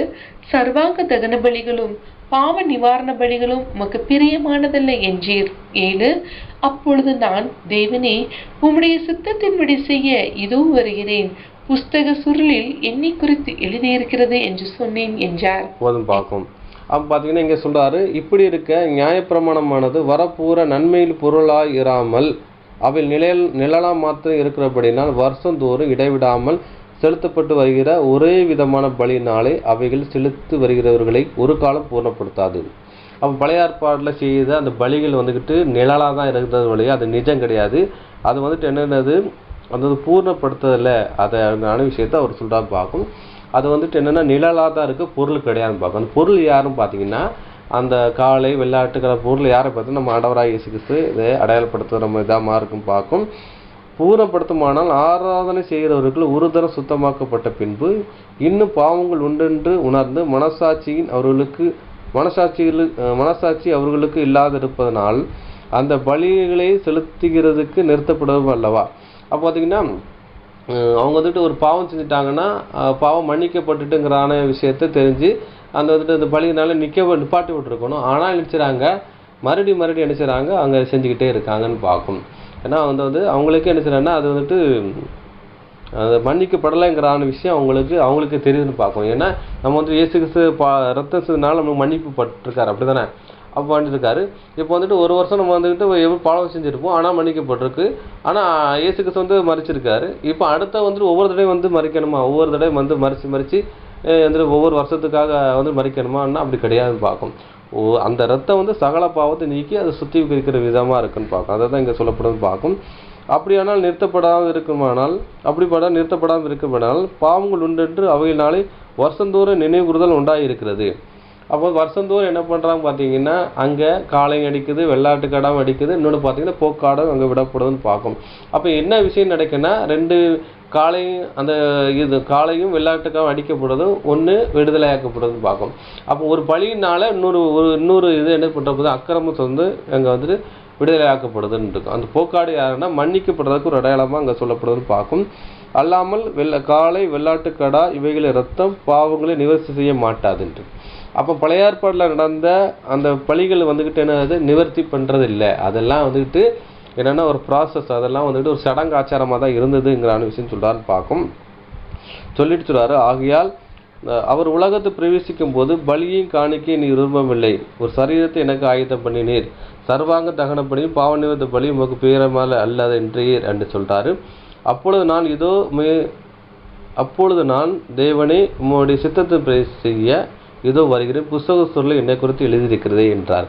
அப்போ பார்த்தீங்கன்னா அங்கே வந்துட்டு சீட்டு போடுறாங்கன்னா அங்கே வந்துட்டு சீட்டை உருட்டி அங்கே போடுறான்னு பார்ப்போம். அங்கே வந்துட்டு அடிக்கப்படுறதுக்காக ஒரு ஆட்டுக்குட்டி அங்கே எடுக்கப்பட்டு பார்ப்போம், அதில் சீட்டு எழுதப்பட்டுன்னு பார்ப்போம். அதே மாதிரி அங்கே வந்துட்டு பாவ நிவர்த்திக்காக அங்கே வந்து ஒரு சீட்டு எடுக்க விஷயம் எதுன்னா இங்கே நம்ம ஆண்டவராக இயேசு கிறிஸ்துவை வந்துக்கிட்டு அடிக்கப்படுறங்கிறத எழுதி வச்ச விஷயம் இதை அடையாளப்படுத்துது. புத்தக சுருள்னு பார்த்தீங்கன்னா அங்கேயும் என்ன செய்யறது ஒரு சுருளில் தான் என்ன செய்யப்பட்டிருக்குன்னா அங்கே இருக்குன்னு பார்க்கும். அது மாதிரி சீட்டுங்கிறது என்ன விஷயம்னா சுருட்டி போடுற விஷயத்தை அடையாளப்படுத்தும் பார்க்கும். அதுதான் இங்கே அடையாளப்படுத்தும் பார்க்கும். அதுக்கப்புறம் வந்துட்டு தொடர்ந்து வாசிக்கலாம். 8. நியாயப்பிரமாணத்தின்படி செலுத்தப்பட்டு வருகிற பலிகளை குறித்து மேற்சொல்லியபடி பலியையும் காணிக்கையையும் சர்வாங்க தகன பலிகளையும் பாவ நிவாரண பலிகளையும் நீர் விரும்பவில்லை, அவைகள் உமக்கு பிரியமானதல்ல என்று சொன்ன பின்பு 9. தேவனை உம்முடைய சித்தத்தின்படி செய்ய இதோ வருகிறேன் என்று சொன்னார். இரண்டாவதை நிலைநிறுத்துவதற்கு முதலாவதை நீக்கி போடுகிறார். 10. இயேசு கிறிஸ்துவனுடைய சரீரம் ஒரே தரம் பலியிடப்பட்டதினாலே அந்த சித்தத்தின்படி நாம் பரிசுத்தமாக்கப்பட்டிருக்கிறோம். 11. அஞ்சியும் எந்த ஆசாரியனும் நாடோறும் ஆராதனை செய்கிறவனாயும் பாவங்களை ஒரு காலம் நிவர்த்தி செய்யக்கூடாத ஒரேவித பலிகளை அநேக தரம் செய்து வருகிறவனாயும் நிற்பான். 12. இவரோ பாவங்களுக்காக ஒரே பலியை செலுத்தி எஞ்செஞ்சிக்கும் தேவனுடைய வலது பரிசுத்தில் உட்கார்ந்து அப்போதும் பார்க்கும். அப்போது இந்த வெள்ளாட்டுக்கடாவும் இந்த காளை பலி யாரை அடையாளப்படுத்தினா நம்ம ஆண்டவராகிய இயேசு கிறிஸ்துவனுடைய பலியை அடையாளப்படுத்துன்னு பார்க்கும். அந்த என்ன பண்ணுற அடையாளப்படுத்துகிற விதமாக இருக்குன்னு பார்க்கும். அதனால் அன்புக்குரிய சகோதரர்களே இதான் ஒரு விஷயம் அடையாளப்படுத்துன்னு பார்க்கும். அந்த அப்போ போக்காடு என்ன பண்ணுறா பார்த்தீங்கன்னா, போக்காடை ஆரோன் தனது கைகளை வைத்து என்ன பண்ணுறாரு, அது மேல் வைத்து வனாந்தரத்துக்கு என்ன செய்கிறதோ போக விட்டானுங்கிறான விஷயத்தை சொல்லப்படுதுன்னு பார்க்கும். அப்போ ஆரோனுங்கிறான பேருக்குடைய அர்த்தம் என்ன பார்த்தீங்கன்னா லைட் பிரிங்கர்னு சொல்லப்பட்டிருக்கு, ஒளியை கொண்டு வருபவன்ங்கிறான விஷயம் சொல்லப்படுதுன்னு பார்க்கும். அப்போ அந்த ஆரோனுங்கிற என்ன பண்ணுறோன்னா, ஆரோனை யாரை அடையாளப்படுத்தா நம்ம ஆண்டவராகிய இயேசு கிறிஸ்துவை அடையாளப்படுத்துது. ஏன்னா ஆரோன் என்ன பார்த்தீங்கன்னா இந்த பலியினுடைய காரியங்களை வந்துட்டு எடுத்து செய்கிறான்னு பார்க்கும், விஷயம் பண்ணுறான்னு பார்க்கும். அதே மாதிரி நம்ம ஆண்டவராகிய இயேசு கிறிஸ்து என்ன பண்ணுறா பார்த்தீங்கன்னா அவர் இந்த பலிகளை எடுத்து முன்னெடுக்கிற செய்கிறான்னு பார்க்கும். அப்போ இந்த பூமியில் இருக்குமென்றா என்ன செய்கிறார் பார்த்தீங்கன்னா அவர் ஆசாரியனாக இருக்க மாட்டார். அந்த ஆசாரியன் செய்கிற பிரதான ஆசாரியன் செய்ய வேண்டிய அந்த வேலையை காரியங்களை என்ன பண்ணுறா பார்த்தீங்கன்னா அதை வந்து செய்து முடிக்கிற ஒரு விதமாக இருக்கிறான்னு பார்க்கும். அதே மாதிரி பார்த்திங்கன்னா ஒளியை கொண்டு வருவான்னா அவர் வந்துட்டு சத்தியத்தை கொண்டு வர்ற விஷயத்தை அடையாளப்படுத்துன்னு பார்க்கும். ஆரோரின் குமாரர்கள் யாரை அடையாளப்படுத்தினா சபை வகுப்பார்னு பார்க்கும். அவங்க வந்துட்டு ஒளியை கொண்டு போனால் சத்தியத்தை உலகத்துக்கு கொண்டு போகிறவர்களே விஷயத்தை அடையாளப்படுத்துன்னு பார்க்கும். இயேசு கிறிஸ்து பார்த்திங்கன்னா உலக இரட்சகர்ங்கிறான விஷயத்தை அதை அடையாளப்படுத்துகிற விதமாக இருக்குன்னு பார்க்கும். அப்போ அக்கிரமங்கள் நினைச்சதை மன்னிக்கப்படுற விஷயத்தை அடையாளப்படுத்துன்னு பார்க்கும். ரோமர் 4:7 சொல்லிட்டுருக்கு, எவருடைய பாவங்கள் மன்னிக்கப்படுதோ எவருடைய பாவங்கள் மூடப்படுதோ அவன் பாக்கியவான் அப்படிங்கிற விஷயம் சொல்லப்படுதுன்னு பார்க்கும். எவருடைய அக்கிரம் மன்னிக்கப்படுதோ எவருடைய பாவங்கள் மூடப்படுதோ அவர்கள் பாக்கியவான்ங்கிற விஷயம் சொல்லப்படுதுன்னு பார்க்கும். அப்புறம் பார்த்தீங்கன்னா எவருடைய பாவம் மன்னிக்கப்படுதுன்னு பார்த்தீங்கன்னா எவர்கள் பாவம் மன்னிக்கப்படும் அந்த சபையினுடைய பாவம் நினைச்சது மன்னிக்கப்படுதுங்கிற விஷயம் சொல்லப்படுதுன்னு பார்க்கும். ரெண்டாவது பார்த்து எவருடைய பாவங்கள் மூடப்படுதுன்னு பார்த்தீங்கன்னா பழைய ஏற்பாடு பரிசுத்தவான்லாம் பலி காணிக்கை செலுத்துறாங்க, அதனால இந்த பாவங்கள் மூடப்படுற விஷயமே அடையாளப்படுத்துன்னு பார்க்கும். எவருடைய பாவத்தை கர்த்தர் எண்ணாது இருக்காரோ அவன் பாக்கியவான் என்று தாவீது சொல்லியிருக்கிறாரே என்றுக்கு. அப்போ பார்த்தீங்கன்னா அந்த யாருடைய பாவங்கள் என்னலன்னு பார்த்தீங்கன்னா உலகத்தினுடைய பாவங்களை எண்ணப்படலைங்கிற விஷயம் சொல்லப்படுதுன்னு பார்க்கும். அப்போ பார்த்தீங்கன்னா ரோமர் 5:13 நியாயப்பிரமாணம் கொடுப்பதற்கு முன்னே பாவம் உலகத்தில் இருந்தது, நியாயப்பிரமாணம் இல்லாத இருந்தால் பாவம் எண்ணப்படாது இருந்ததுன்ட்டு. அப்போ நியாயப்பிரமாணத்துக்கு முன்னாடி என்ன பண்ணுறான்னு பார்த்தீங்கன்னா பாவம் செஞ்சுருக்காங்க, அவங்க என்ன செஞ்சாங்க அவங்களுடைய பாவங்களே எண்ணாது இருந்தாருங்கிற விஷயம் சொல்லப்படுதுன்னு பார்க்கும். அதே மாதிரி பார்த்தீங்கன்னா இஸ்ரேல் ஜனங்கள்ட்ட தான் என்ன பண்ணுறான்னு பார்த்தீங்கன்னா வந்துட்டு தேவன் என்ன பண்ணுறாருன்னா நியாயப்பிரமாணம் கொடுத்துருந்தாரு. ஆனால் உலக ஜனத்துக்கு பாவங்க அவங்களுக்கு நியாயப்பிரமாணம் கொடுக்கலான்னு பார்க்கும். அப்போ கொடுக்கலான்னு பார்த்தீங்கன்னா அப்போ என்ன பண்ணுறா பார்த்தீங்கன்னா இங்கே வந்துட்டு மோசே காலத்துக்கு அப்போ நியாயப்பிரமாணம் மோசைக்கு அப்புறம் தான் கொடுக்கப்படுது. அப்போ வந்துட்டு அந்த பாவங்கள் கணக்கில் எடுக்கப்படுது. ஆனால் அதுக்கு முன்னாடி எடுக்க என்னப்படா இருந்துன்னு பார்க்கும். நியாயப்பிரமாணம் யார் கையில் இருக்கோ அவங்களுடைய தான் வந்துட்டு கணக்கேக்கன்னு பார்க்கும். நியாயப்பிரமாணம் இல்லாதவங்களுக்கு என்ன செய்கிறாங்க பார்த்தீங்கன்னா அவங்க பாவம் செய்தாலும் அவங்க எண்ணாத இருக்கப்படுறாங்க. அவங்க பாவம் செய்தால் தேவன் எண்ணப்படலை அதை ஒரு பொருட்டாக எடுக்கலான்னு பார்க்கும்.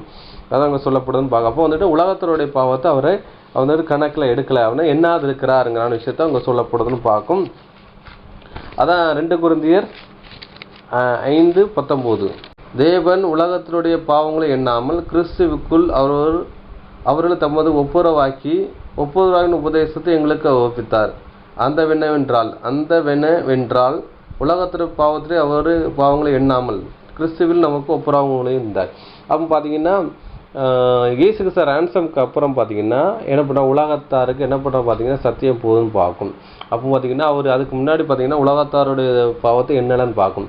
அப்போ சத்தியம் வந்துக்கிட்டு என்ன பண்ணுறோம் பார்த்தீங்கன்னா போதுன்னு பார்க்கும். சத்தியம் போகாத அந்த ஜனங்களுக்கு கூட அவர் என்ன பண்ணுறா பார்த்தீங்கன்னா அவங்களோட பாவத்தை என்னல, ஏன்னா அவங்களுக்கும் தேவன் ஒரு வாய்ப்பு வச்சுருக்காரு. அவங்களுக்கு என்ன செய்வார் பார்த்தீங்கன்னா சத்தியத்தை சொல்லி கொடுப்பார். ஏன்னா ராஜ்யத்தில் வந்து சொல்லி கொடுப்பாருங்க அனுப்பிச்சு அங்கே சொல்லப்படுது, அங்கே அனுப்பிச்சு சொல்லப்படுதுன்னு பார்க்கும். எபிரேயர் 4:15-16 வாசிக்கலாம். எபிரேயர் அதிகாரம் 4 வசனங்கள் 15 மற்றும் 16.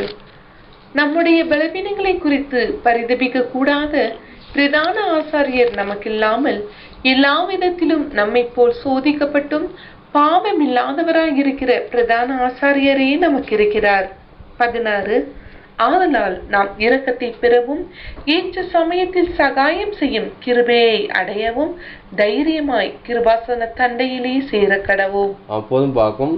அப்போ என்ன சொல்கிறாங்க பார்த்தீங்கன்னா, என்ன சொல்கிறாருன்னா இங்கே வந்துட்டு ஆசாரி கூடாரத்தில் என்ன பண்ணுறா பார்த்தீங்கன்னா அவங்க வந்துட்டு பாவம் செய்தனால, பாவம் சொன்னா தீட்டுப்பட்டனால அங்கே வந்துட்டு கிருபாசனத்தில் போகிறனால அவங்க வந்துட்டு மறித்தாங்கன்னு பார்க்கும்.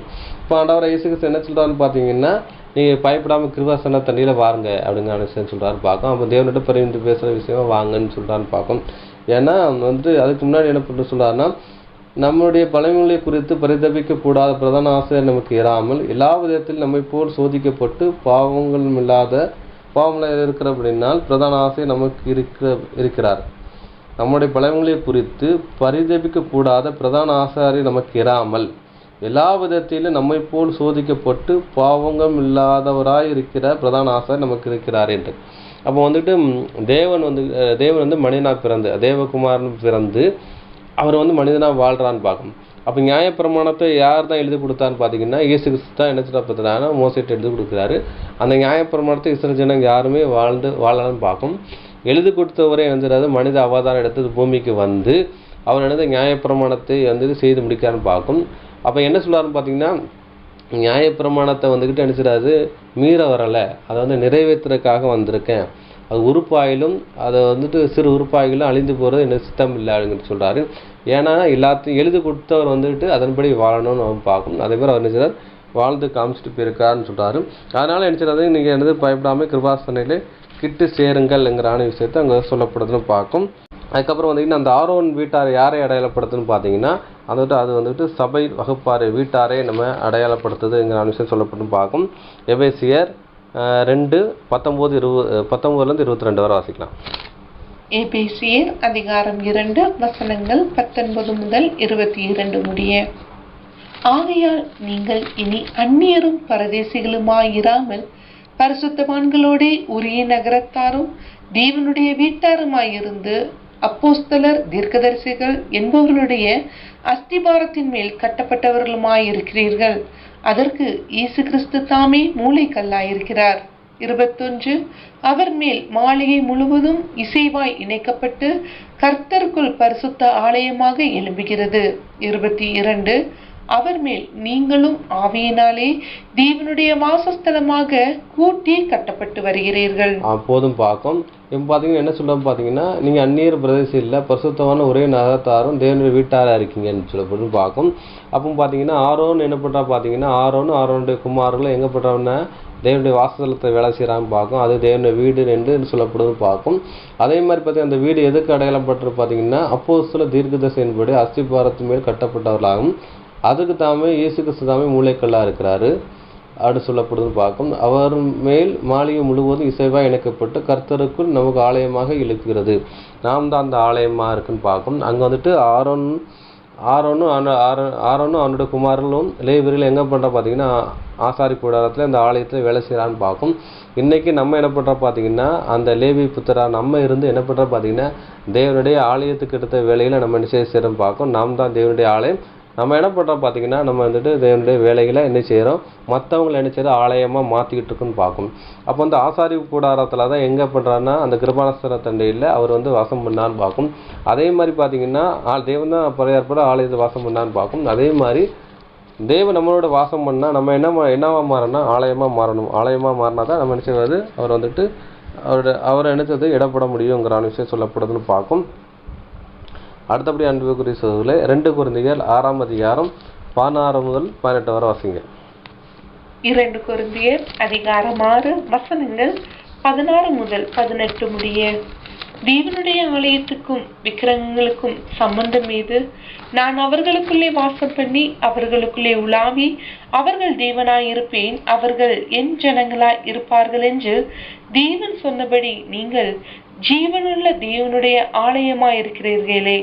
17 ஆனபடியால் நீங்கள் அவர்கள் நடுவிலிருந்து புறப்பட்டு பிரிந்து போய் அசுத்தமானதை தொடாதிருங்கள் என்று கர்த்தர் சொல்லுகிறார். 18 அப்பொழுது நான் உங்களை ஏற்றுக்கொண்டு உங்களுக்கு பிதாவாய் இருப்பேன், நீங்கள் எனக்கு குமாரரும் குமாரத்திகளுமாய் இருப்பீர்கள் என்று சர்வ வல்லமையுள்ள கர்த்தர் சொல்லுகிறார். அப்போதும் பார்க்கும் நம்ம தான் என்ன ஜீவனுள்ள தேவனுடைய ஆலயமா இருக்குன்னு பார்க்கும். அங்கே வந்துட்டு பார்த்தீங்கன்னா ஆரோனுடைய குமாரோட நினைச்சிட்டாங்க தேவாலயத்துலேயும் அந்த இதில் வேலை செய்யாங்கன்னு பார்க்கும். இங்கே ஆரோன் யார் பார்த்தீங்கன்னா ஆரோனுங்க பிரதான ஆசிரியர் இருக்கார். இங்கே வந்துட்டு பார்த்தீங்கன்னா நம்ம ஆண்டவர் பிரதான ஆசிரியருங்கிறத ஒரு நாமம் தரிக்கப்பட்டிருக்கான்னு பார்க்கும். அவருக்கு நம்ம வந்துட்டு ஆரோனுடைய பிள்ளைகள் வந்து ஆசாரிய ஊழியம் செய்தாங்கன்னு பார்க்கும். அதே மாதிரி பார்த்தீங்கன்னா நம்ம ஆண்டவர் ஆகிய நம்ம ஆரோனுக்கு நிலாட்டமாக இருக்கார்.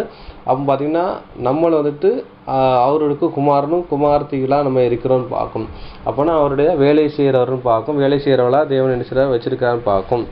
அடுத்தபடி அன்புக்குரிய சகோதரர்களே, அந்த இஸ்ரேல் ஜனங்களுக்காக பாவ நிவர்த்தி பண்ணப்பட்டது அவங்க அனுசரித்து சொல்லப்பட்டு பார்க்கும். அது வந்துட்டு உலகத்தையும் பாவத்தையும் அது சுமந்து தேய்க்கிற விஷயமா இருக்குன்னு பார்க்கும். அப்போ அந்த இஸ்ரேல் ஜனங்களை என்ன இருக்குன்னு பார்த்தீங்கன்னா முதல்ல இருந்த காளையும் அந்த வெள்ளாட்டுக்கு பலியும் எதுக்கு வந்துக்கிட்டு பாவம் முதல் பலி யாருக்கு அப்ளைக்கல் ஆகுதுன்னு பார்த்தீங்கன்னா முதல்ல வந்துக்கிட்டு ஆரோனுடைய குடும்பத்தார். ஆனால் ஆரோன் குடும்பத்தார் யாருன்னா ஆசாரி கூடாரத்தை செய்கிற வேலைகளை அடையாளப்படுத்தும் பார்க்காதான் அவங்கள ஒரு குடும்பம்னு சொல்கிறோம். அதேமாதிரி பார்த்தீங்கன்னா நம்மளும் விசுவாச குடும்பம்னு சொல்கிறோம். விசுவாச குடும்பம்னா நம்ம ஒவ்வொருத்தரும் ஒவ்வொரு அங்கமாக இருந்தாலும் கூட நம்ம விசுவாச குடும்பம்னு சொல்கிறோம்னா நம்ம தேவனுடைய வேலை செய்கிறதுனால குடும்பம்னு சொல்லப்படுதுன்னு பார்க்கும். அதை தான் சொல்லப்படும். அப்போ வந்துட்டு முதலாவது அவங்களுக்கு பலி யாருக்கு அப்ளிக்கல் ஆகுதுன்னா ஆரோன் குடும்பத்தை அப்ளிக்கல் ஆகுது. அதே மாதிரி முதல் பலி யாருக்கு வந்துட்டு அப்ளிக்கல் ஆகுதுன்னா சபை வகுப்பார் நமக்கு அதை வந்து அப்ளிக்கல் ஆகுதுங்கிறான விஷயம் சொல்லப்படுது பார்க்கும். அதுக்கப்புறம் இஸ்ரேல் ஜனங்களுக்காக பாவ நிவர்த்தி பண்ணுறதுன்னு பார்க்கும். இஸ்ரேல் ஜனங்களை யாரை இடைப்படுத்தினா தேவனுடைய ஜனங்களை, அதாவது அது என்னென்னு பார்த்தீங்கன்னா இஸ்ரேல் ஜனங்கள் முரட்டாட்டுப்பட ஜனங்களை எதை சொல்லப்படுதுன்னு பார்க்கும். அதே மாதிரி பார்த்தீங்கன்னா உலக ஜனங்களை அதை அடையாளப்படுத்துன்னு பார்க்கும். அவங்களுக்கும் என்ன பார்த்தீங்கன்னா இந்த பாவ நிவர்த்தி வந்து நிலாட்டமாக இருக்குன்னு பார்க்கும். அது அப்ளிக்கல் ஆகும் அவங்கிறான விஷயம் சொல்லப்படுதுன்னு பார்க்கும். யோவான் 1:29. யோவான் அதிகாரம் 1 வசனம் 29. மறுநாளிலே யோவான் இயேசுவை தன்னிடத்தில் வர கண்டு, இதோ உலகத்தின் பாவத்தை சுமந்து தீர்க்கிற தேவ ஆட்டுக்குட்டி. அப்போதும் பார்க்கும். இப்போ நம்ம ஆண்டவராக இயேசு கிறிஸ்து அந்த ஞானஸ்தானம் எடுத்து ஊழியத்தை ஸ்டார்ட் பண்ணுற வரம்சில் யோவான் பார்த்து சொல்கிறாரு, இவர் தான் நினைச்சாரு உலகத்தை பாவத்தை சுமந்து தேக்கிற தேவ ஆட்டுக்குட்டிங்கிறான விஷயம் சொல்லப்படுதுன்னு பார்க்கும். அப்போ வந்துட்டு அங்கே வெள்ளாட்டுக்கடா வந்துக்கிட்டு சபைக்கும் வந்துட்டு என்ன பண்ணுறது பார்த்தீங்கன்னா அங்கே வந்துக்கிட்டு என்னன்னா இஸ்ரேல் சபை, அதாவது ஆரோனோட குமாருக்கு அங்கே பாவ நிவர்த்தி பண்ணுது, அண்ணன் இஸ்ரேல் ஜனங்களுக்கு நிவர்த்தி பண்ணுதுன்னு பார்க்கும். இங்கே என்ன பண்ண இந்த ஆட்டுக்குட்டி என்ன பண்ணுதுன்னா முதல்ல சபைக்கு அதை நிவர்த்தி பண்ணுற விஷயத்தை அடையாளப்படுத்து. ஏன்னா நிவர்த்தி பண்ணோன்னா அப்ளிக்கல் ஆகுது அவனு ஏற்றுக்கொள்கிற விஷயம். ரெண்டாவது உலக ஜனங்களுக்கு எப்படின்னா தேவன் ராஜ்யத்தில் கொண்டு சத்தியத்தை கொடுக்குற விஷயத்தை அடையாளப்படுத்துன்னு பார்க்கும். வாசிக்கலாம். யோவான் 3ஆம் அதிகாரம் 14ஆம் வசனம் வாசிக்கலாம். யோவான் எழுதின சுவிசேஷம் அதிகாரம் 3 வசனம் 17. உலகத்தை ஆக்கினைக்குள்ளாக தீர்க்கும்படி தேவன் தம்முடைய குமாரனை உலகத்தில் அனுப்பாமல் அவராலே உலகம் ரட்சிக்கப்படுவதற்காகவே அவரை அனுப்பினார். அப்பாகவும் உலகத்தை ஆக்கினைக்குள்ளாக தீர்க்காதபடி தேவன் தம்முடைய குமாரனை உலகத்தை அனுப்பாவும் அவராலே உலகம் ரட்சிக்கப்படுவதற்காக அனுப்பினார். அப்போ உலகம் ரட்சிக்கப்படுவான்னா உலகத்தில் என்ன செய்றாங்க பார்த்தீங்கன்னா உலகத்தை ரட்சிக்கணும், உலகத்தில் ஹோல் பீப்புளே தான் அடையாளப்படுதுன்னு பார்க்கும். எல்லாத்தையும் ரட்சிக்கும்படியாக தான் சொல்லப்படுதுன்னு பார்க்கும். இந்த காலை வெள்ளாட்டுக்கடா ஆரோனுடைய குடும்பத்தை ரட்சிக்குது. ரெண்டாவது பார்த்தீங்கன்னா இஸ்ரேல் ஜனங்களுடைய இதையும் அடையாளப்படுத்துன்னு பார்க்கும். அப்போ தேவனுடைய தேர்ந்தெடுக்க பிள்ளைகளை இதை அடையாளப்படுத்துன்னு பார்க்கும். அதே மாதிரி உலக ஜனங்களும் தேவனுடைய பிள்ளைகள் தான் பார்க்கும். ஏன்னா ஆதாமினுடைய சந்ததின்னு பார்க்கும். அவர்களை தேவன் ரட்சிக்கப்படுதுன்னு பார்க்கும். அப்போ இஸ்ரேல் ஜனங்கள் யாருன்னா அபிரகாமனுடைய பிள்ளைகளை அடையாளப்படுத்துன்னு பார்க்கும். அதாவது என்ன சொல்கிறாருன்னா உனக்குள் சகல ஜாதிகளும் ஆசிரியப்படுன்னு சொல்லி அபிரகாமுக்கு கொடுத்தாரு பார்க்கும். அதே மாதிரி பார்த்தீங்கன்னா இங்கே பார்த்தீங்கன்னா இந்த வசனத்துக்கு ஈக்குவலாக என்ன பண்ண பார்த்தீங்கன்னா உலக ஜனங்கள் ஆசிரியப்படுவாங்கங்கிற விஷயம் சொல்லப்படுதுன்னு பார்க்கும். யோவான் 4:42 வாசனை. யோவான் எழுதின சுவிசேஷம் அதிகாரம் 4 வசனம் 42. அந்த ஸ்திரீயை நோக்கி, உன் சொல்லி நிமித்தமல்ல, அவருடைய உபதேசத்தை நாங்களே கேட்டு அவர் மெய்யாய் கிறிஸ்துவாகிய உலக இரட்சகர் என்று அறிந்து விசுவாசிக்கிறோம் என்றார்கள். அப்போது இது இங்கே இது எப்போ சொல்லப்படுதுன்னு பார்த்தீங்கன்னா, அந்த சமாரியான்னு பார்க்கும். சமாரியா ஸ்ரீட்ட தேவன் வந்துட்டு பேசுகிறான்னு பார்க்கும். அந்த சமாரியாவில் யாருன்னு பார்த்தீங்கன்னா, அவங்க வந்துட்டு இஸ்ரேல் ஜனங்களாக ஒதுக்கப்பட்ட ஜனங்கள் பார்க்கும். இவங்க வந்துட்டு புறஜாதிகளில் சம்பந்தம் கலந்ததுனால இவங்களை ஊரை வச்சு தள்ளி வச்சிருக்கான்னு பார்க்கும். அவங்க வந்துட்டு யூதர்கள் தண்ணி கூட குடிக்க மாட்டாங்கன்னு பார்க்கும். அதை தான் அடையாளப்படுத்துன்னு பார்க்கும். இவங்க யாருக்கு அடையாளாக இருக்கான்னா, இவங்க வந்துட்டு பார்த்தீங்கன்னா இவங்க கிறிஸ்தவ மண்டலத்துக்கு நிலாட்டமாக இருக்கான்னு பார்க்கும். அவங்களும் நினைச்சிடறாங்க பார்த்தீங்கன்னா, கிறிஸ்தவர்களும் நினைச்சிடாங்க இயேசு கிறிஸ்துவ வருவாங்க, அவங்களான கிறிஸ்து வருவாங்கிறது ஒரு எதிர்பார்ப்பு அவங்கள்ட்ட இருக்குன்னு பார்க்கும்.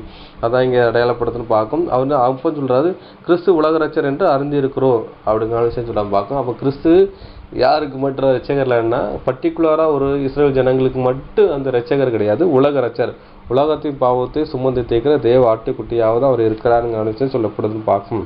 அடுத்தபடி அன்புக்குரிய சொகசூரலே, இந்த 2 வெள்ளாட்டுக்கடா, ஒன்று பலி செலுத்துதல், ஒன்று எடுத்த போக்காடை அடையாளப்படுத்துன்னு பார்க்கும். அது யார் என்று நினைச்சதை பார்க்க போகிறோம் பார்க்கும். அவன் பார்த்தீங்கன்னா இது நினச்சப்பட இது வந்து போக்காடுங்கிறதான 1ஆம் பாகத்தில் பார்க்கும். 2ஆம் பாகத்தில் அது வந்துட்டு இந்த போக்காடு யாருங்கிறான விஷயத்த 2ஆம் பாகத்தில் பார்க்கும். இவளோட பொறுமையோடு கேட்டவங்களை தேவன் தாமே ஆசிரிப்பாராக. ஆமென்.